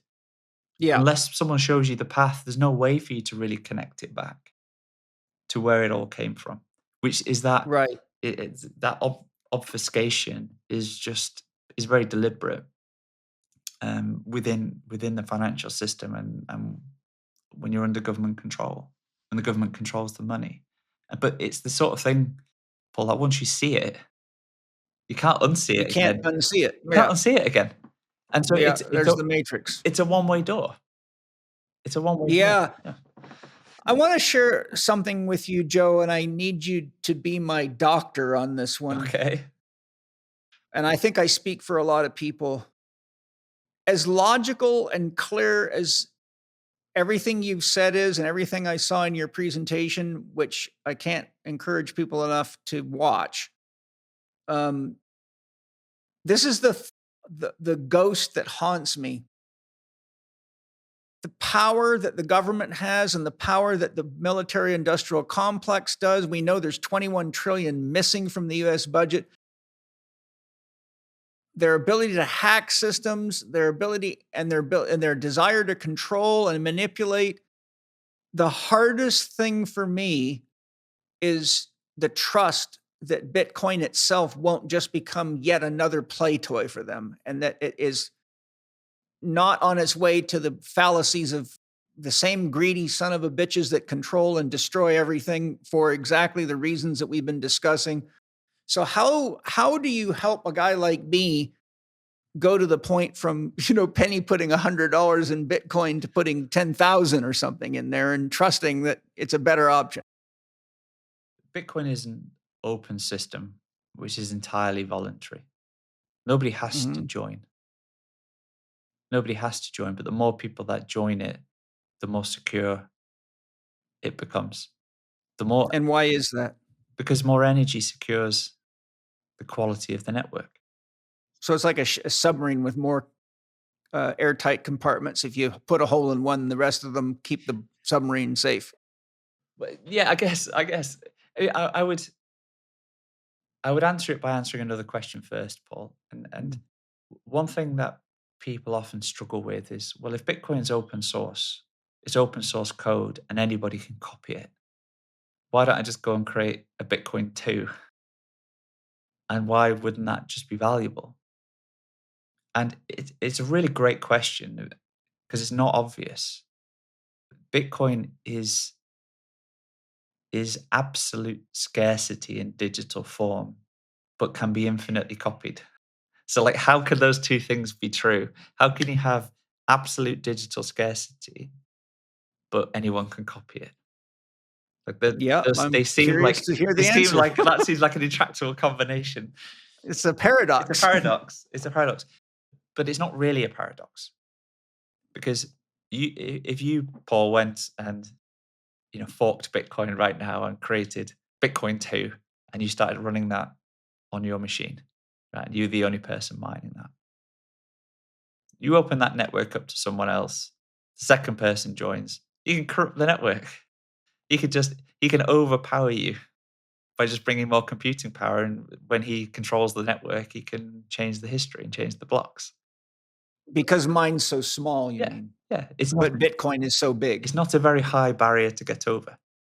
One person, yeah. Whereas over time, Bitcoin started as a PDF on an email, and now it's a $2 trillion asset. It's the 5th, 6th most valuable asset in the whole world. Oh, I didn't realize that. Yeah. You hadn't mentioned that before. Yeah, it's bigger than silver. Bitcoin is more valuable than silver. Okay, I didn't know that. And so is this what's the rate of growth in Bitcoin since it started? Well, it's at $100,000 now, and it started life as an email, so worth zero 16 years ago, and so massive compound interest, compounding over time, but it's very volatile. Because, like, to your question, Paul, is how do you get confidence that somebody's not going to corrupt it? Somebody's not going to find a bug in it. Somebody's not going to be able to sneak control of it in some way.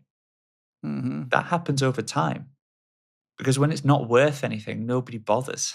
Who would want to? Right. Who would want to corrupt the network when it's not worth anything?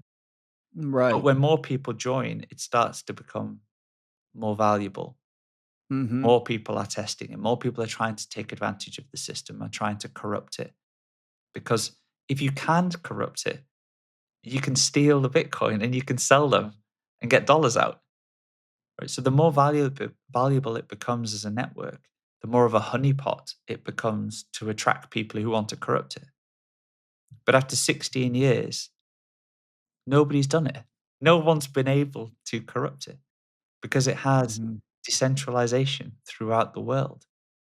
It has the separation of powers between the nodes and the miners and the people who own the coins. And so you end up with this free market process open to everybody, optional to join, where everyone's incentivized to try and break it and nobody can. So, and so, It's such a funny but truth right there. yeah, but it makes it anti-fragile over Yeah. time, because the more Yeah. people join, the stronger it becomes, the more of a target it becomes, and people still can't break it. You get to a point where the logical thing is just to join the network. Mm-hmm. Because if you fight, it's like gunpowder. If you fight it, you lose. If you ignore it, you lose. Mm-hmm. The only logical outcome is to join it, and then you have Mm-hmm. competitive advantage. And so this is Bitcoin Mm-hmm. is going to eat the whole world. Yeah, you're helping me a lot. Thank Yeah, you. no And worries. thanks for being patient with my questions and my interruptions. But I know you know the topic well enough to handle a guy like me that has urgency of question without losing your flow. So, am I right in thinking that everybody that invests in Bitcoin actually owns a piece of it? Yeah, I Is it mean, like having shares in something? well, I guess you could think about it in that way, but it's the same way as holding anything digitally. You Mhm. own, each Bitcoin is 100 million satoshis. You can own one satoshi, which is, a thousandth of a dollar, and you could buy just a thousandth of a dollar's worth, and you own that, and you Mhm. control that, and you can send that to somebody else. No one can stop you. It's it is just the representation of the economic energy that all the Bitcoin represents through the proof of work. I think maybe I'll give you an analogy just so you can tell me if I'm thinking correctly. Um, it's illegal to buy raw milk in a lot of states in the United States. And so one of the ways you get around it, and it's also when they start like killing off chickens and all this bullshit they're doing all over the world, we don't that's part of another fucking game. One of the things you can do is you can start a farm, and instead of selling milk to someone, you sell them a share in the farm, or you say, okay, we got 100 cows. You are the owner of a cow. It's not the cow, it's a cow. And so now you're not buying milk, you're just getting your own milk. And so we don't really have to deal with the issues of their saying, oh, you can't sell raw milk. Just actually, they're just getting their own milk.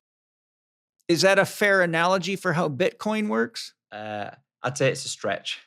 I'd say it's a stretch. Okay. But what you're highlighting there is the free market trying to compensate corruption of the free market through government intervention. Mm-hmm. Right. And so it's a rough analogy for Bitcoin fixes the money. It irrecoverably separates the state from the involvement in the money. Right. But Okay. in the example you've just given, there's still trust required. Right. There's still trust that you buy a share of this farm. You're just still The farm. trusting that the farmer didn't sell twice as many shares than there are shares in the Right. farm to lots of people. Yeah. You're Or also that the farm's even real. the farm's even real. You're trusting that the government doesn't decide to turn up with guns one day and confiscate the farm. Right? You Right. don't actually own it. You don't actually own it because you require lots of things to be true for you to take advantage of it. So Bitcoin isn't in the farm scenario because it can't be owned. Is that what you're saying? Nobody can control it. Nobody can confiscate it from you. No one can show No up with trust guns is to take it. required. There's no trust. You don't have to trust anybody with Bitcoin. You are fully self-sovereign. It's the only way you can be fully self-sovereign. So if I invest $10,000 in Bitcoin, what am I actually getting? Maybe I need to understand that. What am I getting? You are getting control over a certain amount of Bitcoin on the ledger.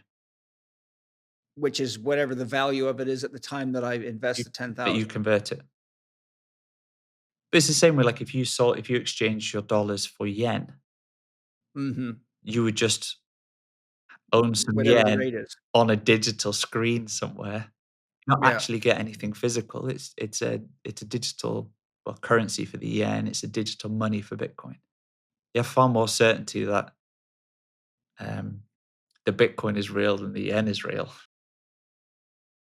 How do we protect the ledger from being manipulated, hackers and things like that? Because the ledger is a shared state of all of the nodes around the world. So every 10 minutes, roughly, the miners mine a new block and then tell all the nodes around the world that this block has been mined, and that all the transactions in the block then get appended to the ledger and everyone has a separate copy. And it's cryptographically verifiable that when a miner says, I've found the key to this block, I've guessed the random number, the nodes can verify that very quickly. And so there's no trust required. It's just mathematical proof. Could you explain what mining means? It sounds very physical. Yeah, so it's perhaps a bad terminology for it, but I think it's the original roots are in how it's analogous to gold mining. So if every 10 minutes more Bitcoin will come into existence. So the cap is fixed at 21 million. About 95% of that has already been mined, and the remaining 5% will be mined gradually over the next 120 years. Okay. Well, so it's so it doesn't raise up very fast. No, because it halves every 4 years. The amount of Bitcoin reward for every 10 minutes halves every 4 years. And so and is that to stretch it out? Yeah, that stretches it out for another 120 years. And so, but you have an economic incentive to try and win that Bitcoin. Because if Bitcoin is at $100,000, and if you are the one to guess the random number for the block, you get, let's say, 5 Bitcoin. Then you have a $500,000 reward if you can guess the random number. And it's a free market. And this is actually going on. This is like a lottery that people are really trying to guess these numbers. Yeah. Yeah, it's. I bet you everybody and their dog's using every AI computer and technology and dowser and. Well, AI doesn't give you any advantage here, Paul. It's literally just computing power. You are just trying to guess a random number, and now you have a whole industry built around manufacturing Bitcoin mining chips, where the only thing they do is try and guess this random number to try and be as efficient as possible, because the free market drives you to the greatest amount of computing power at the lowest possible cost to maximize your expected return. Because we'll work through an example. So if the reward every 10 minutes is, let's say, $500,000, if you have access to cheap energy, it's a great way to monetize the cheap energy. You may have access to a river or a dam. And let's take Nepal as an example. Sorry, Bhutan. Okay. Bhutan mine Bitcoin. They have massive amounts of hydro energy in their country. That energy already exists. It's just not being used. They don't have a big population, but they've got mammoth amount of energy. So they integrate Bitcoin mining rigs, and they convert the hydropower into electrical energy and mine Bitcoin. I'm losing how, if they have this small population and all this massive amounts of hydro, what are you calling hydro energy? Just a flowing river? Exactly. Renewable energy. And so how are they getting the electricity out of it if they don't put an electrical generator in the stream of the river? They do. So Oh, they did. in the same way as that you you can build a dam and then create electrical energy by using the gravity of the water Yeah, to produce that. to drive the Yeah, turbines. you would do this, or you do it in a river. So energy that already exists that's just not being utilized is increasingly getting turned into Bitcoin mining facilities, because you can monetize stranded energy. Because this energy is stranded, it's not being used by humans, but it exists. But you can monetize it. So you can compete to win this block reward every 10 minutes and turn that stranded energy into Bitcoin. So I'm a little lost of how you got from the energy of the river Yeah. in this country. So they how did they get into Bitcoin, and what did they actually have to do? Did they actually have to build power generators, or is this a theoretical No, this thing? is people around the world are doing this. So it's like any free market. When Bitcoin first started, you would run the software on your laptop at home or your PC at home, and it Mhm. was economical Mhm. because there weren't many people competing, because Bitcoin wasn't very well known. The price of Mhm. Bitcoin was very low. And so it was, a group of cryptographers and computer scientists running this at home and winning Mhm. 50 Bitcoin every 10 minutes. And no one was competing for it because it wasn't worth anything. They were doing it more for, Ah, but the more people that join the network, the more secure the network becomes, right. which makes more people join it, which makes the network become more secure and it becomes more valuable. So it's like any Mhm. network over time. The more people that join it, the more secure it becomes, the more valuable it becomes. And so the Right. natural outcome is that everybody joins it, and it becomes, and so over time, you get free market forces that mean in the US or the UK or most countries in the world, you can't just mine Bitcoin on your computer at home profitably, because the amount of um, computing power you can contribute is very, very small and really inefficient. And Mhm. the electricity cost of plugging it in the wall is expensive for that, versus Mhm. somebody who has built dedicated Bitcoin mining hardware, put them in a Bitcoin miner electrical generator, and put them in a river at zero cost renewable energy. They can produce huge amount of energy output at almost zero cost compared to you. So you get outcompeted. And so people Mhm. don't mine Bitcoin at home anymore, because you'd just be losing money. It would cost you more in electricity than it would be to get your chance of winning the lottery. So you just wouldn't do it. And so, So are you saying the mining is actually the production of the energy that becomes a value in Bitcoin? so this is what harnesses Bitcoin to the real world. In the same way that you would expend energy to get gold out of the ground, you Mhm. had Or to grow put in carrots? proof of work to get the gold out the ground, right? Mhm.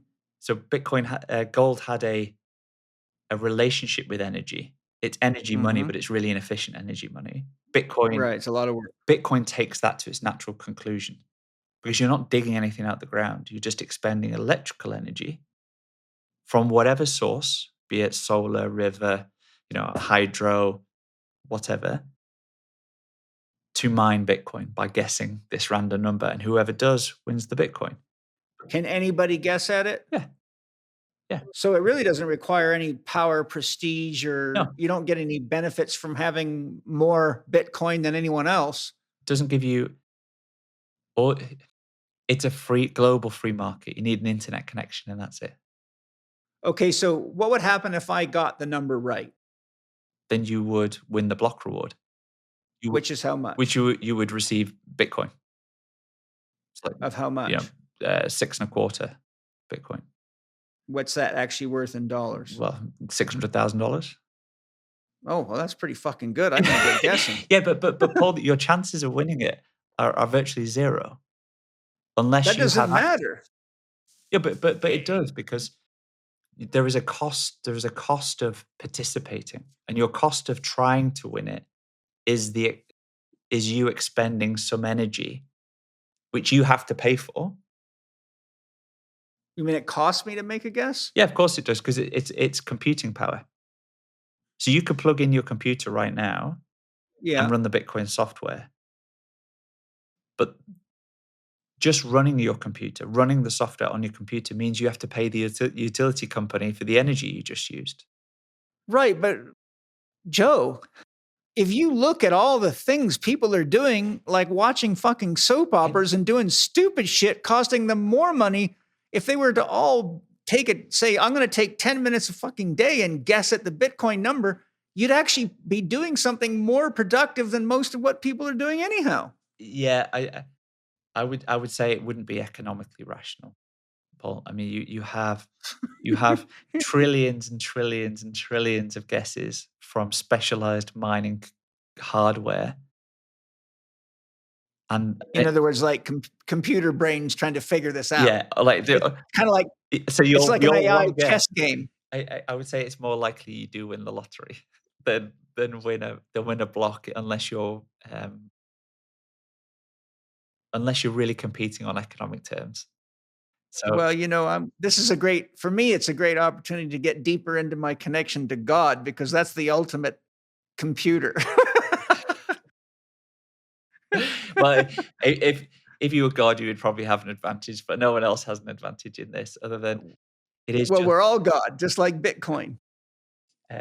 It's just. I find this fascinating as hell, man. Like this is a very. I can't help but feel over and over again, I want to meet the people that thought of this, because I just want to be able to shake the hands of people that are this intelligent. It's some incredibly smart people Bitcoin was built on the shoulders of many, many discoveries in cryptographics and computer science over decades. So you actually think it's people? Do you think any possibility that it comes from outside the human sphere?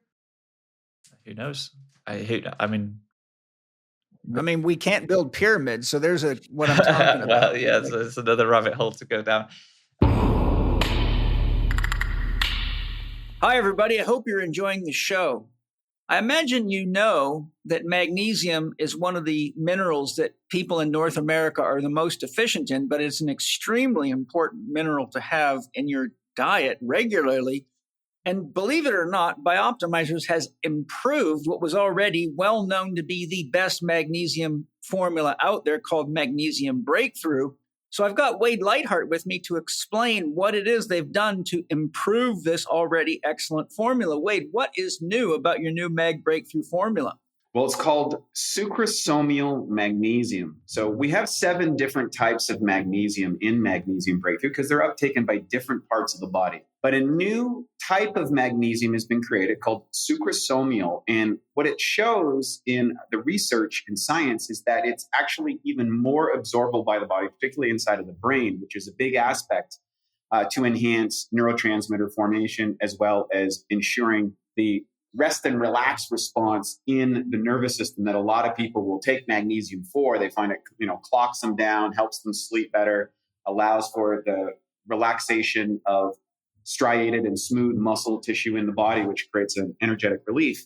And so when we added sucrosomial, we were able to demonstrate inside our lab facility that we were able to get better improvements. Of course, we have a partnership with Birch International University. We have some patents we're working on, which will kind of relay some of these things. But sucrosomial was a no-brainer when we added to the formula, improved the results or improved the uptake. And the reports back from our testing team were like, wow, we get more results with less caps. And that's always the goal for our company.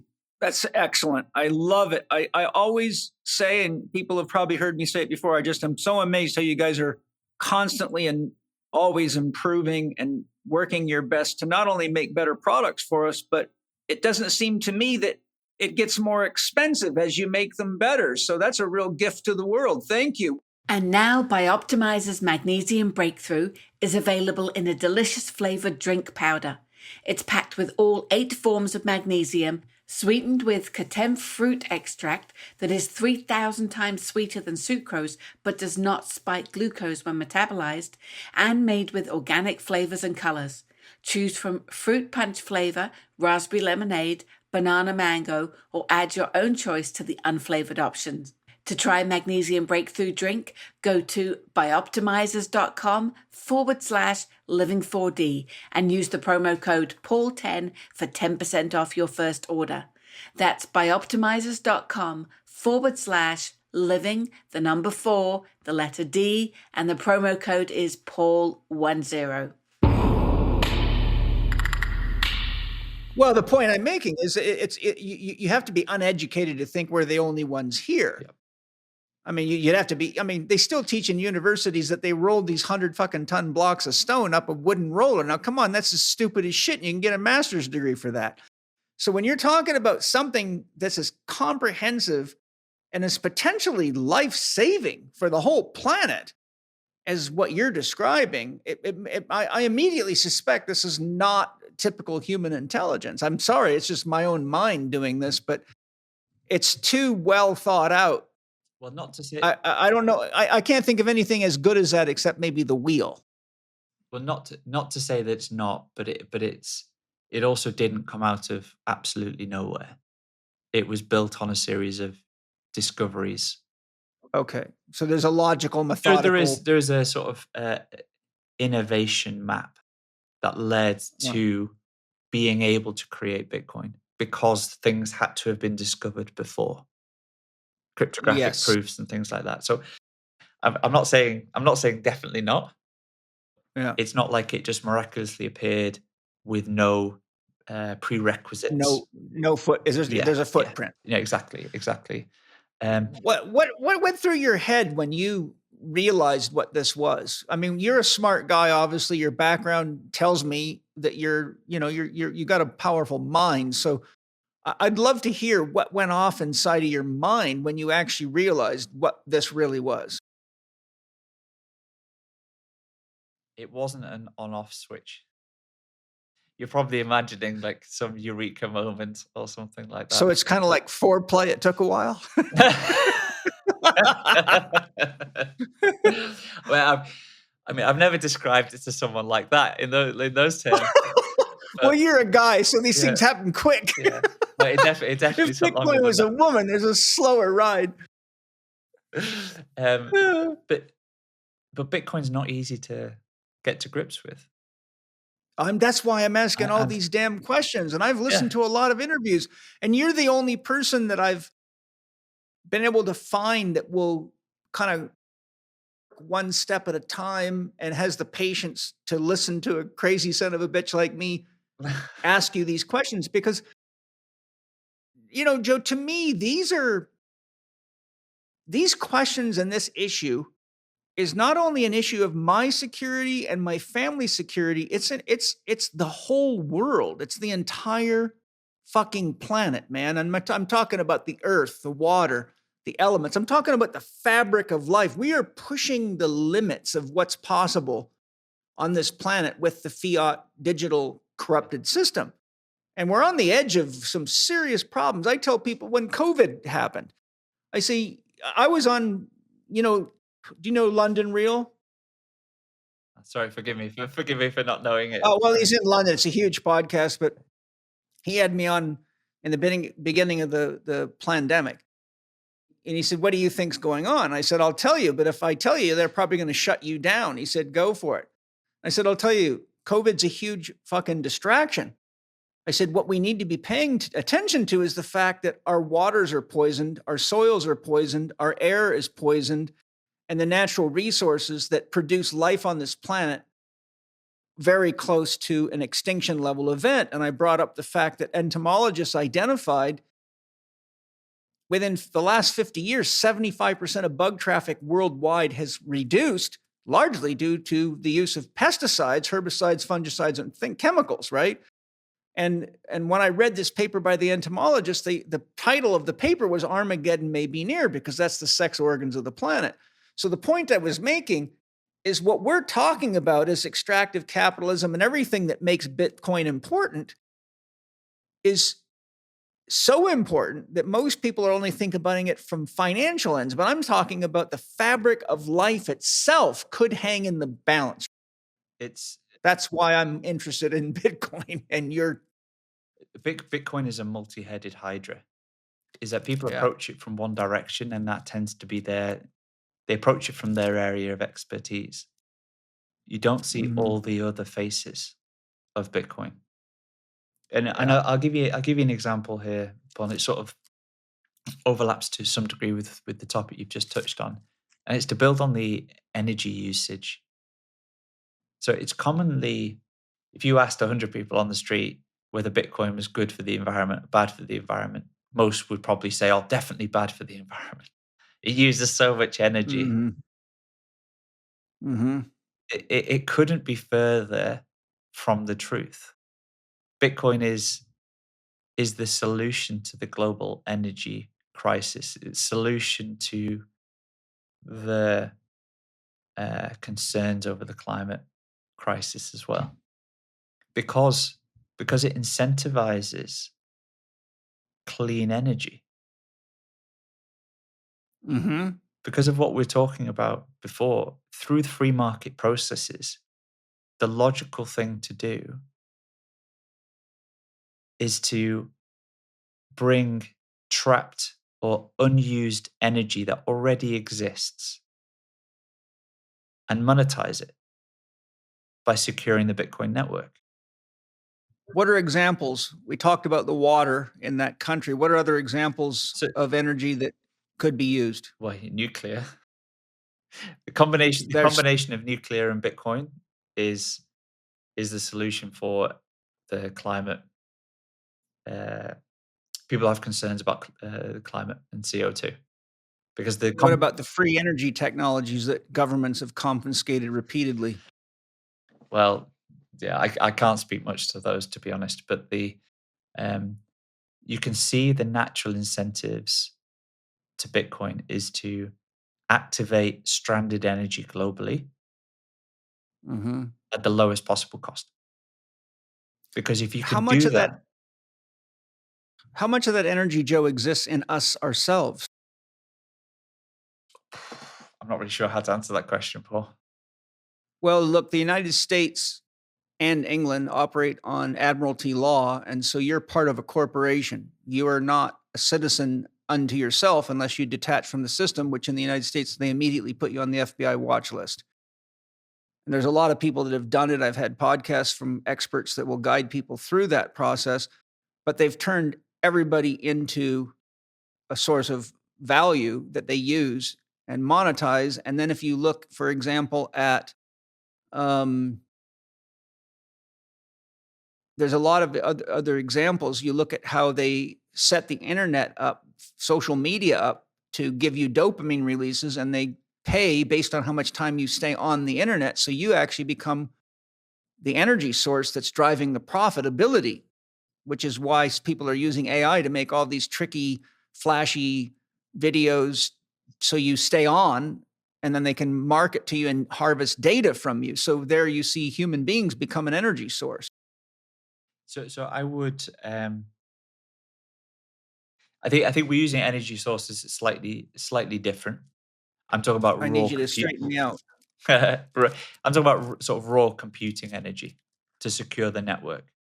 And so you're talking electrical energy. Electrical energy, raw electrical energy, which we are not in that example. But I will come back to talking about that after I've addressed this point, if that's okay, Paul, because I think you've touched on something there which sort of naturally flows from inflation. But good. With Bitcoin, you have that natural free market push to activate stranded energy at the lowest possible cost, which then allows you to upgrade the quality of life for many, many people around the world, where it would not be possible to do so before. I'll give you an example. By bringing Yeah, please do. Yeah, so there's a wonderful company in Africa called Gridless, and this is just one Bitcoin company, but they work with small African villages who don't have electricity, but they have a river or they have some natural source of energy, and they go and put a little Bitcoin miner in the river, which allows them to monetize the energy that's already there, and then it allows them to electrify their village. And by Now I'm starting to get it. right, because now they can pay for the electrification of their village through monetizing the stranded energy, which allows Now the them to mining technique, now the Yeah. mining concept Yeah. clicks. Okay, so now I get the mining. So they're actually when you say you're turning the river into an energy source to run the Bitcoin network, that's the mining part of it. Correct. I thought the Yes. mining had to do with money, but it actually has to do with the energy to run the network. Energy production to guess the numbers, to be able to guess the numbers, which secures the network. And so the Okay. more energy you contribute, the more value you acquire in Bitcoin terms. You can then exchange that Bitcoin for infrastructure to build out the village. You can electrify a village. You can raise the quality of life, the quality of the outcomes for the people who live there through Bitcoin. Mm-hmm. How do we stop that, though, from somebody, let's use Bill Gates as an example, from coming up with a massive source of energy and getting so much Bitcoin that it throws the tables lopsided again? Well, I mean, it's hard to answer that question. It's a free market in energy. Nobody can be stopped from competing, or nobody can force anybody to compete. And the push is move to the lowest cost of energy at the most economical energy sources globally. And so you really can't compete with natural resources. You can't compete with natural resources. But just mining Bitcoin doesn't give you any control over the Bitcoin network. No, but you said it does give you additional Bitcoin, amounts of Bitcoin, which is value. yes. So let me give you a scenario. I come up with a free energy device that can produce 1 trillion megawatts of energy a year, which would be more than a nuclear power plant or a bunch of them could produce. Yeah. And I use it to mine Bitcoin. What leverage do I now have over the system? And you are the only person with this device. So far, they'll kill me soon. But I'm just trying to. I'm trying to think like the devil's advocate. Yeah. So, because people are going to be thinking about this. You know damn well they're thinking about it right now. Yeah. Well, think about. Well, if such a device existed, your incentive would be not to use it to its full power. Because if you used it to its full power, you could overpower the network, because you can produce free energy up to if you could produce it limitlessly, then it doesn't matter what anybody else does, because you are the network. I see. Yeah. And if you are the network, Okay. the network's worth zero. So yeah. So you'd actually shoot yourself in the foot. exactly. So again, it's game theory and economics here. You would participate to further secure the network, but you wouldn't want to undermine it. And so, I realize we're considering like a hypothetical situation, but to the extent that everybody had those, then you'd all be competing with one another and to overpower the network. And the thing with Bitcoin, it's great, is that everyone competes on the same terms. Right. If everyone has those devices, then no one can overcome the network, because everyone else can fight back. And now you're secured by infinite energy, which makes it infinitely secure. Yes. I have a question to ask you, because you're bringing game theory in, and it's something very interesting to me, and I've studied it a little bit, but I'm still not by anywhere near I want to be. Are you familiar with James Carse's excellent, mind-blowing book, Finite and Infinite Games? I am not. I would beg you to read that. Okay, thank you. That's one of the deepest books in my library, and it won't take you that long to read it. But I really I don't know if I could afford to consult with you, but I would love to hear your thoughts on that book because it's a very powerful book. So here's what I'm going to bring up from the book. Finite and Infinite Games by James Carse. By the way, I have a podcast with him. I had the last podcast with him before he died. Oh, wow. Okay. Yeah, he died of brain cancer shortly after I interviewed him, and you'll never know he had brain cancer. He was 87 years old and sharp as they come.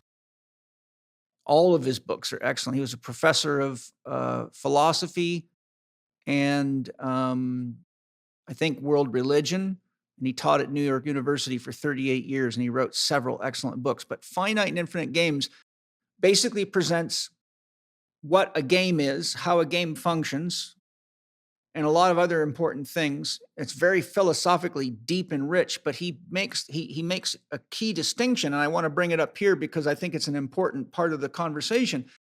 A finite game is a game where there's a winner and a loser, and the game always comes to an end, and the winners want to win, which makes losers every time. Yeah.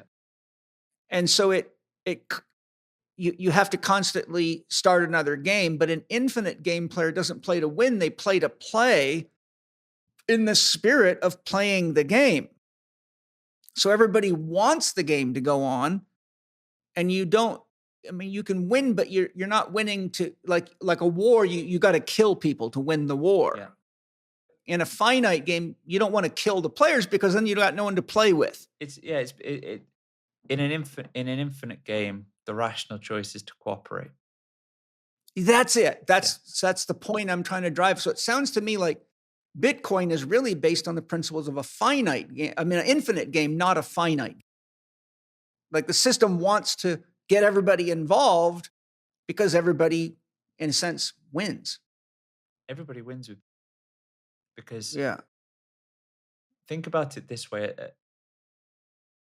If you have a money that is censorship resistant, can travel instantly anywhere at the speed of light, in any quantity at effectively zero cost, it unlocks a global free market. You try spending. Kills inflation. Sorry, say again? So it kills inflation. Well, it certainly does because back to the island example, if you have a global free market, imperfect money, you unlock worldwide competition with no barriers. Human action is naturally deflationary because of technological innovation. And so, yes, it absolutely destroys inflation. It restores us to the natural state of the world, which is deflation. And when prices are falling, quality of life goes up because your money buys more next year than it does this year, even if you're not productive. If you are not a productive person for one reason or another, your quality of life goes up over time. Because the whole tide's rising. Exactly. It's everybody working in their own self-interest for the benefit of everybody else. Have you ever questioned what the core really is or how to train it properly? Or maybe you don't know what the core is. Don't worry if you don't. In the late 80s and through the 90s, when I was researching the core, there was no concept of the core. People then only knew how to train the abdominal muscles that they see in the mirror. Through extensive research and clinical testing and rehabilitation of injured workers and athletes, I developed the concept of the core. The core is the central axis of your body and includes everything that's left when you remove your arms and legs. I found core stability challenges to be at the root of almost every back, knee, hip, and shoulder injury I rehabilitated. In fact, most of the injuries I saw were chronic and often debilitating re-injuries. But once I got the core functioning optimally, long-term resolution was common. Sadly, even though scientific core conditioning was one of my first popular workshops to be filmed and turned into a correspondence course and has now been studied by thousands of exercise and rehabilitation professionals worldwide, most core training out there today is still outdated, oversimplified, or flat out wrong. Walk into any gym or rehab center today and you're likely to still see people doing planks, crunches, or sit-ups, which often make core dysfunction and posture much worse. Though some people will develop a six-pack, they commonly have chronic back pain and are often nursing recurring knee and shoulder injuries. That's why the Chek Institute is set to release the new second edition of Scientific Core Conditioning. Led by head of faculty Matthew Walden, a highly skilled and experienced naturopath and osteopathic physician, the new edition of Scientific Core Conditioning will take you far beyond sit-ups, crunches, and planks. You'll learn why the core matters in everything from posture and athletic performance to back pain and injury prevention and rehabilitation. You'll explore actual case studies from real clients and a step-by-step framework that you can use immediately. The second edition of Scientific Core Conditioning teaches you how to apply this cutting-edge technology to a CrossFit athlete suffering from chronic injuries and over-exercising. Six-pack Simon, whose focus is aesthetics and figuring out why he hasn't been able to get the results he wants. The musclehead suffering from core dysfunction and digestive challenges that are disrupting core function. A woman with postnatal pain, pelvic girdle dysfunction, and frustration because of her inability to exercise. Inside, you'll dive into key areas like assessments, training principles, holistic lifestyle integration, how the organ and gland system influence core function. You will also learn about the latest controversies that surround core training and how to navigate them with confidence. Whether you're a coach, therapist, or rehab professional of any type, this course gives you the tools to deliver better results backed by science and 25 plus years of Chek Institute wisdom. Core dysfunction and the chronic pain and dysfunction it causes is by far the most common challenge athletes, workers, and everyday people face. So mastering what we offer in the second edition of Scientific Core Conditioning is a fantastic way to expand your clientele and your income. If you're ready to upgrade your approach, visit chek.group/spirit to register your interest and get an exclusive discount when the new course is released. That's chek.group/spirit for release notification and a special discount. You know, Joe, I want to tell you something that I think is important for people to hear about you. I'm going to make a statement about you. I know that can be nerve-wracking. I'm wondering what you're going to say. Well, I'm going to say something interesting. I listened to your presentation. I mean, I watched it. What's the name of the presentation again? What's the problem, what's right? The problem? I watched it, and as good as it was, I thought, okay, here's my inner legal system going on. Joe must be, he's a very smart guy and he cares about people, or he wouldn't be doing this. The problem is there's so many fucking crooks out there, and we've seen so many scams over and over and over again. You know that I had a really hard time because my sense of reading you, even your voice, you have a voice of nurture. Like, I don't feel a criminal in you. I don't feel a con man in you. I deal with people for a living. I'm a therapist. I can read people.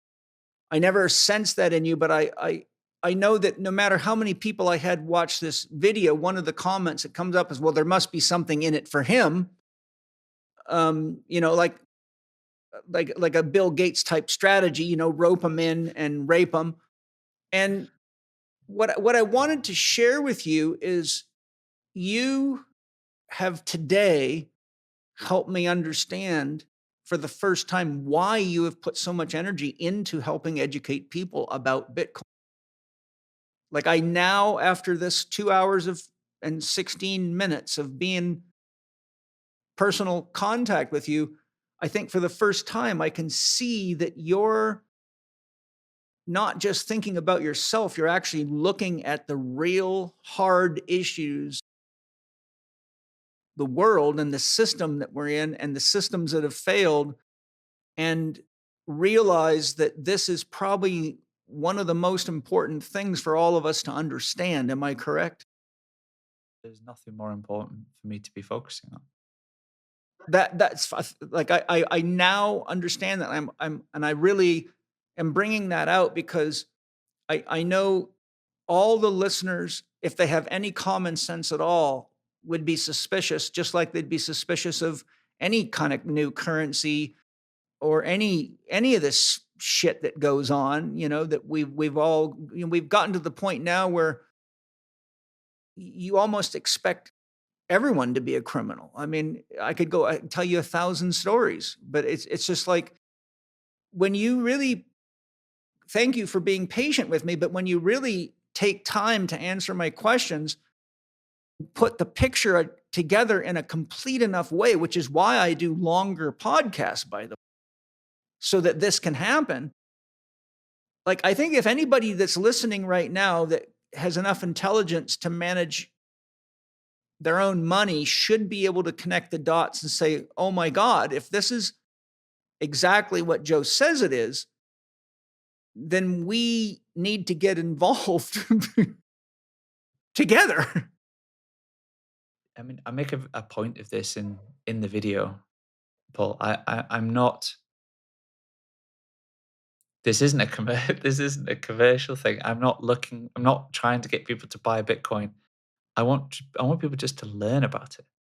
That's all I want, because I know, and I say in the video, and it's something that Bitcoiners say a lot, is that don't trust, verify. Don't trust, verify. Do a little bit of work. Do some reading. Watch what's the problem. And when you've watched what's the problem, watch a couple more videos. And you build that confidence over time, because once you see the problem, you can't unsee it again. But we have the solution. Right. We have the solution. And the challenge is we just need everyone to understand that we have the solution.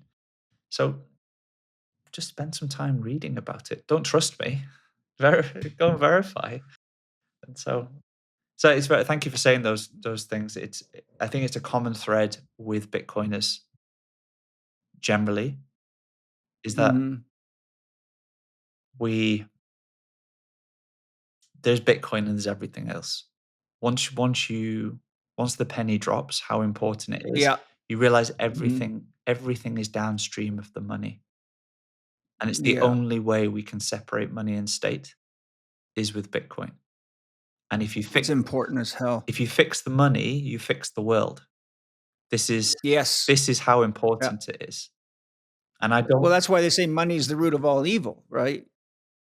Because of everything we've been talking about. And if you fix that problem by creating a system that anyone can check on, that it's very hard to fuck with the system. It levels the playing field quite nicely. But I have a question before I forget. I want to ask you, because this is an important question. All of my questions are important. That's why I ask them. But now, with a lot of different systems, whether it be banking or crypto or whatever, there's better or not so good ways to enter. Is there a better way to get into Bitcoin? Is there, like, how do you go about getting into it? Is there certain distributors, or, like if I want to buy gold, I got 5 or 6 options, and some of them may be playing scams and some may not. How do we go about knowing the best way to enter the Bitcoin market system? What do you call it? A market or a system? Just Bitcoin. Just Bitcoin. So how's the best way to get into it? Well, the best thing to do is just learn about Bitcoin. Start reading it, watch the video, and then watch another couple of videos. If you get to the point that you want to buy some, I would suggest to buy a very small amount, like a piddly amount, and just to get started. What is that, by the way, to you? $1,000, $10? What is it's different to every person, isn't it? I mean, it could be $10 to someone is the same as $1,000 to someone else. It's something small where you can begin to see what Bitcoin is.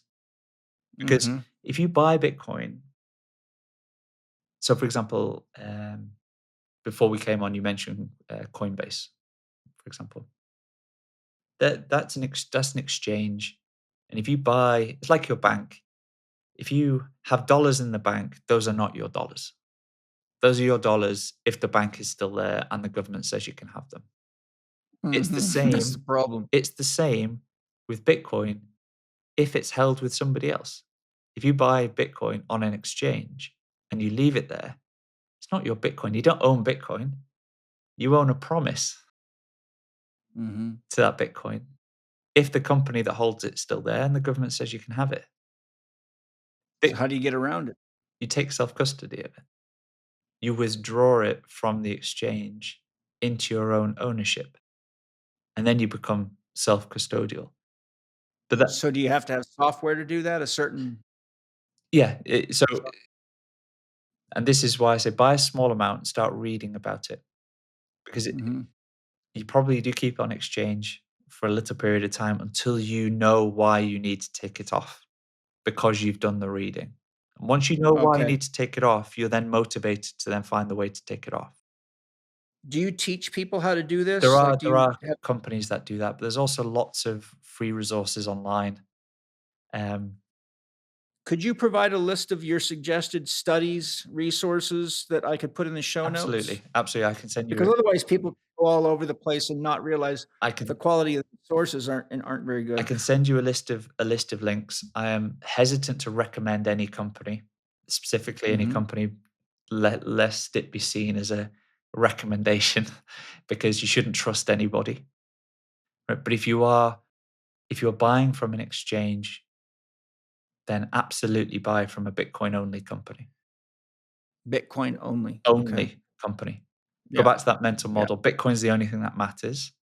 Everything else is either somewhere on the spectrum of fraud to speculative technology looking for product market fit, mostly towards the fraud end on some level. And so go to a Bitcoin only exchange, and there's lots of them. Outlets, you have Strike, Swan, there's a whole range of others in the US and Canada, UK. You have different providers, but look for Bitcoin only. Okay. Okay. Yeah, there's nothing like doing your first Bitcoin transaction, because it's the only way to be self-sovereign. It's like once you take ownership of it yourself, it's yours. Nobody can take it from you. It is. I can't describe what that process is like, and it's a little bit scary because there's no safety net. There's no safety net. That's why you do it with a very small amount until you build confidence over time. But also in the Well, there's US, no safety net with the other system either. but there's the appearance of a safety net. You can call the bank. Yeah, well, You can, yeah, but don't underestimate the comfort that people get from feeling like there's somebody else they can call if something goes wrong. you They mean can like an call the insurance bank and company? say, "Why? I tried to make this transfer. The money's not showing in the account." The bank will figure it out. It might take a bit of time. It might take a bit of hassle, but your money's not disappearing.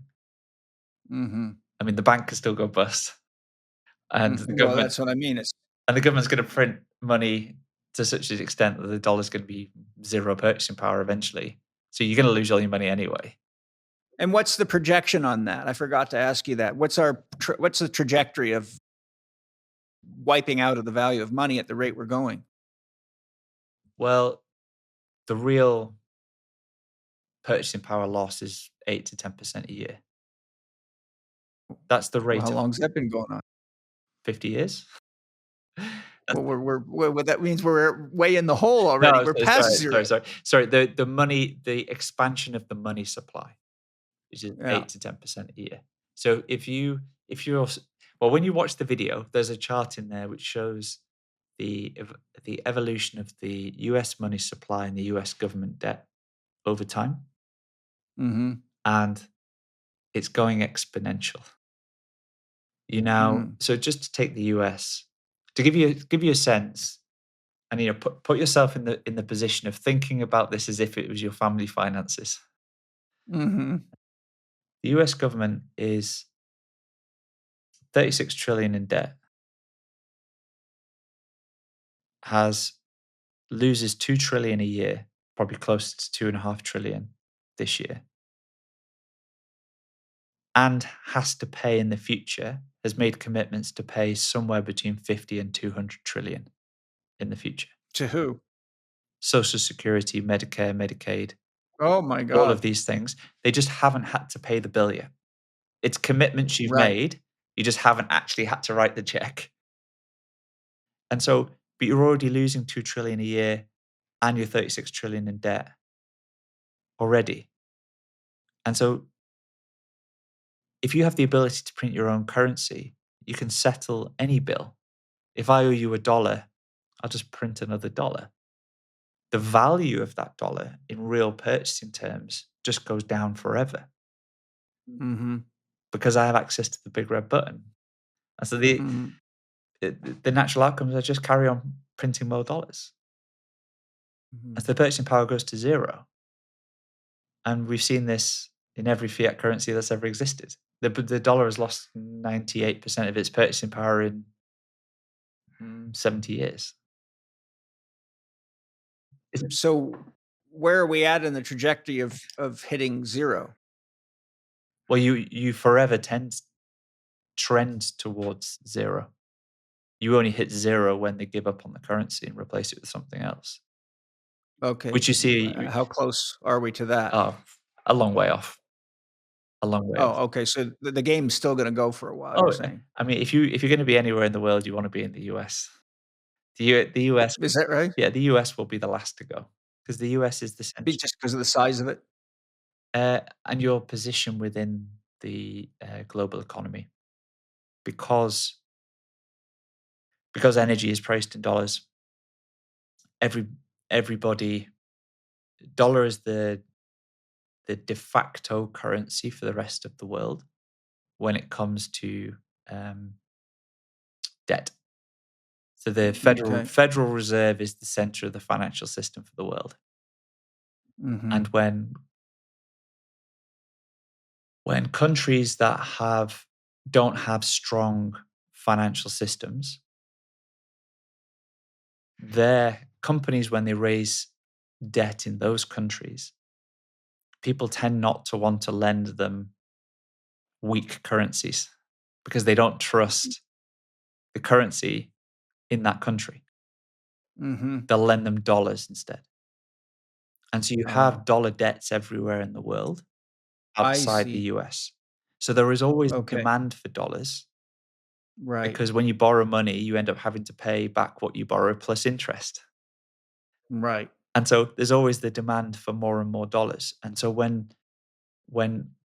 the world starts to fall apart with economic crises, the dollar tends to strengthen because everybody's short of dollars and wants dollars, wants dollar liquidity. So the US will probably consume everything else before it fails. But ultimately, the logical thing is we end up on Bitcoin because you don't need a fiat currency in the long run when you have Bitcoin. And Bitcoin is the way for every individual person to separate money and state. Yeah. Nobody can stop you. I'm very grateful, Joe. Yeah. Thank you. You really helped me understand a lot. You see, when I watched What's the Problem, I didn't have the ability to ask you these questions. So my mind was left with so many question marks. Even though it was an excellent presentation, it's kind of like having a mystical experience where you experience what God is, but then you come out of it and you go, now how do I live that way? Because nobody else is. Well, my hope was just that it would encourage people to want to learn about Bitcoin. Well, I think it has. I can speak for myself. I do have a question I wanted to ask you just because I'm curious about your opinion on it. You know, Donald Trump's been working to improve the U.S. economy by imposing tariffs and plans to stop charging taxes for those making less than $200,000 a year. Do you think these approaches are ultimately helpful, or is it just another shell game? They're disruptions to the free market. Every policy, trade-related policy that governments enact is just interference in the free market. It's just different types of interference in the free market. Now, you could say tariffs are a better way, or internal taxes are a better way, or different ways of introducing friction in the system to pay for the To what aim? to pay for the state. Oh, so it's all going back to the red button people. Well, ultimately, the US is in. It sort of talks outside of both sides of its face. Yeah, nothing new. In that, because you are the center of the financial system globally, you have this exorbitant privilege that you can print for free what other countries use as a store of value. They use US treasuries as their store of value, but you can print them for free. And so, well, it hasn't helped us any over here. Let me tell you that. Well, it's always a trade-off. Because when you are the reserve currency of the world, it means that you get the benefit of your own big red button, which is bigger than anybody else's, which means you can upgrade the lifestyle of the populace, but you do it at the expense of hollowing out your productive capacity. Because you end up offshoring all of your industrial base over time. You mean to places like China that have cheaper labor? And so you end up with a higher quality of life for a period of time, but then you're running deficits. You can't pay for it. You're running deficits. And the reason you can run deficits is because other countries hold your treasuries as a store of value. People buy your debt because you pay them dollars, because they sell you the goods. And so over time, you end up producing very little yourself and being very indebted. That's exactly what's happening, and has happened. Exactly. But then you get stuck, because now you're very indebted. You're still losing money. You've made lots of promises to into the future. And growth is hard to come by because you've deindustrialized. Yeah. But that's one of the things Trump says he's trying to do, is make it attractive for businesses to come back to the United States. He is. That's true. But it's only temporary. Why is it temporary? Because the next person will come in and change it. Right. After. Yeah, it's only temporary. The same with the Doge things. Yeah. It's only temporary. You root out corruption, you root out waste. Next person comes in. They've still got the big red button. The same thing happens again. The only solution to all of this is to remove the big red button. And if you do that, nobody is at the center of the financial system. Everyone has a single global currency, and it's a total free market. And then you survive. You get ahead, or you fall behind due to your productive capabilities and the value you contribute to the rest of the world. So it really puts you back in the, I'm trying to find the right words. It gives everybody an equal opportunity to contribute, and you essentially, is it safe to say you get back what you put in? Yeah, it's a value for value. You deliver value to somebody else, you get value in return. But there's a competition. You can't just fake the value. You've got to do the service. You got to do the proof of work. Right. Yeah. And that's what's wrong with the world right now, is there's too much everything. So yeah. When your money is fake, everything's fake. Yeah, it's sad. Look, I know it's probably very late for you over in England right now, but you've done a great job, Joe. I'm really grateful for your time. Oh, well, thank you. I really enjoyed it. Thank you. I'm sorry to be such a pain in the ass with all my persistent No, questions, but this is great, and I'm sure you're asking what a lot of people at home are thinking, and there'll be a well, I'm trying to do that for yeah. them, and I'm just grateful you're patient enough to work through it with me, because it's been a very important thing for me, and quite frankly, when I watched What's the Problem, I went, finally, I found somebody that I can track down and have a real conversation. And because of the way you did the presentation, I knew that I could get you to talk in kind of common sense lingo where at least I could follow you without a background in finance, because I have a family to take care of. I've got, responsibilities, and I don't like what's going on in the world and in the government. And I don't like watching our debt raise. I don't like all the criminal behavior. And the things you brought up in the What's the Problem presentation get so down to the core of the actual issues in such a logical way that you can't, unless you're just fucking brain dead, it's too obvious. And so my kind of inner conclusion was, is this guy smart enough to present this simply so almost anybody can see the obvious, then he will answer my questions. Well, yeah, I'm glad it's been helpful to you, Paul, and hopefully it has to the people at home as well. And I would just encourage anybody who hasn't watched What's the Problem to watch it. And I'm sure a lot of then people are take about your to watch that right now. yeah, well, and then share it with people that you care about, because the I will. challenge here. I've shared it with a bunch of people. I'll share it with more. I Thank just you. did. Yeah, quite a few, quite a few. The Yeah. challenge here is that we need everyone to watch it, and if everybody Yeah. watches it, then we can make a big step forward to actually solving these things. Well, we need everyone to listen to this podcast too, because I watched it and I still needed to talk to you.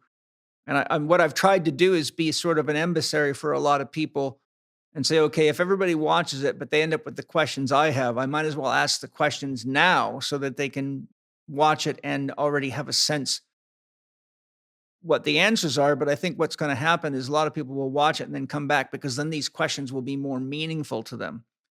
Absolutely, and where you find What's the Problem on YouTube, it's the website and YouTube and the X handle as well for the home of What's the Problem is Sats versus Fiat. SATS. SATS, so it's short for Satoshis or Sats, versus VS Fiat, FIAT, Sats versus Fiat.com. And Okay, at great. Sats versus Fiat on YouTube and X. And on the YouTube account, there is a playlist of next videos to watch as well. And you find that Okay. on the website too, where there's a couple of podcasts where it's at, after you've watched this one, you watch the video, then there's a couple more podcasts where we can dig into some of those things as well. You can skip over those and then just watch the next 5 videos, which show you different faces of Bitcoin. And there will be something there that piques your interest, regardless of who you are. There'll be one which explains the technology. And these are all entry level. Anybody can watch them.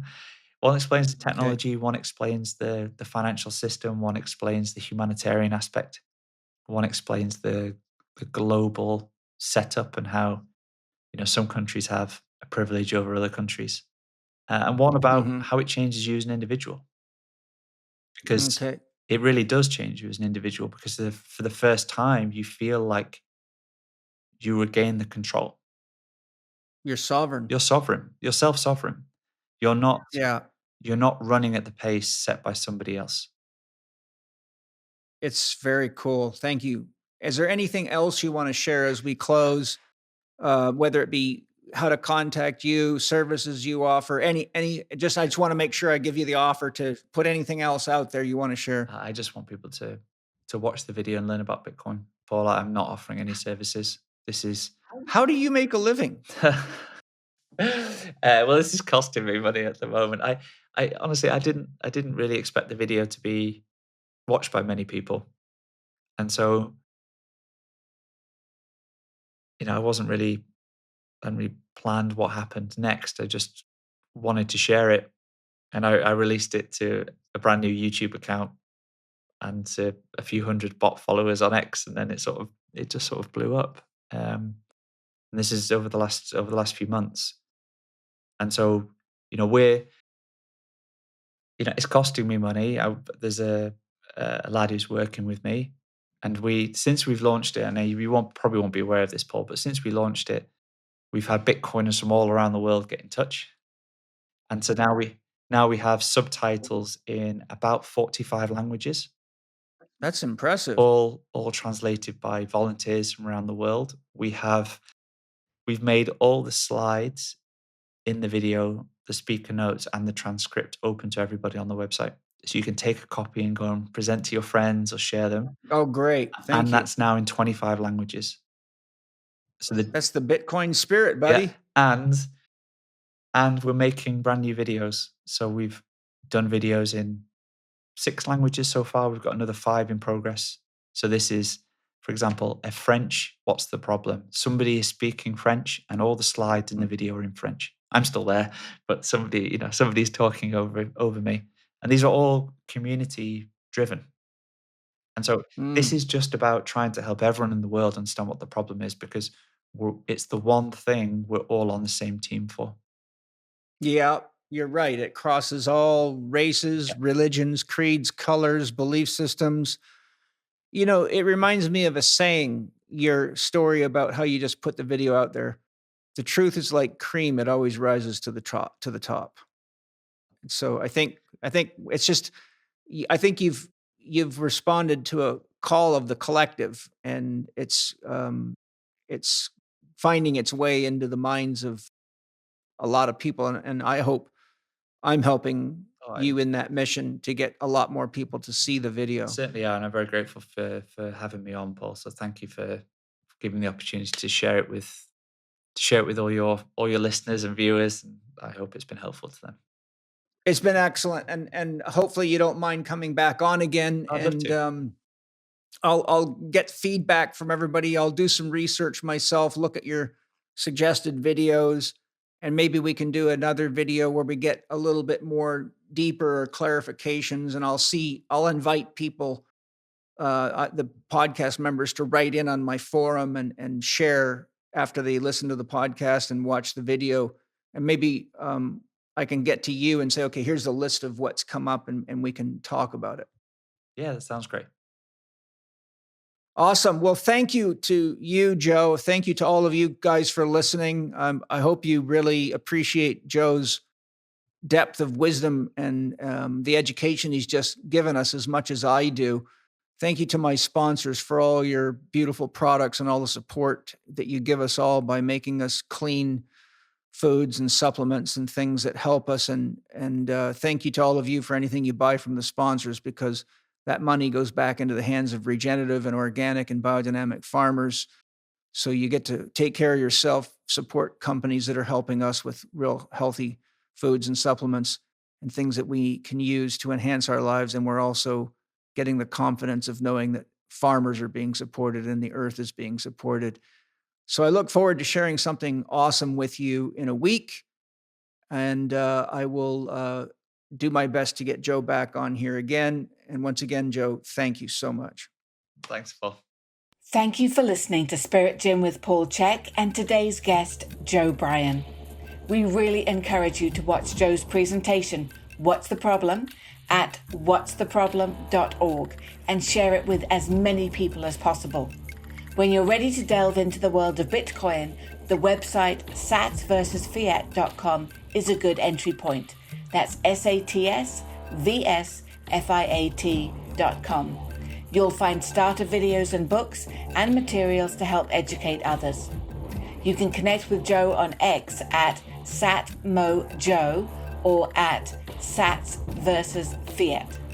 Paul invites you to join his Spirit Gym program and community, where you can share ideas and ask questions about the topics discussed in this podcast. There are 3 different levels of membership to fit your budget and lifestyle. You can participate in live Q&A sessions with podcast guests, access the members forum within the Spirit Gym community, where you can chat with other members, attend weekly virtual meetups with Paul, and study the comprehensive Master Key online program.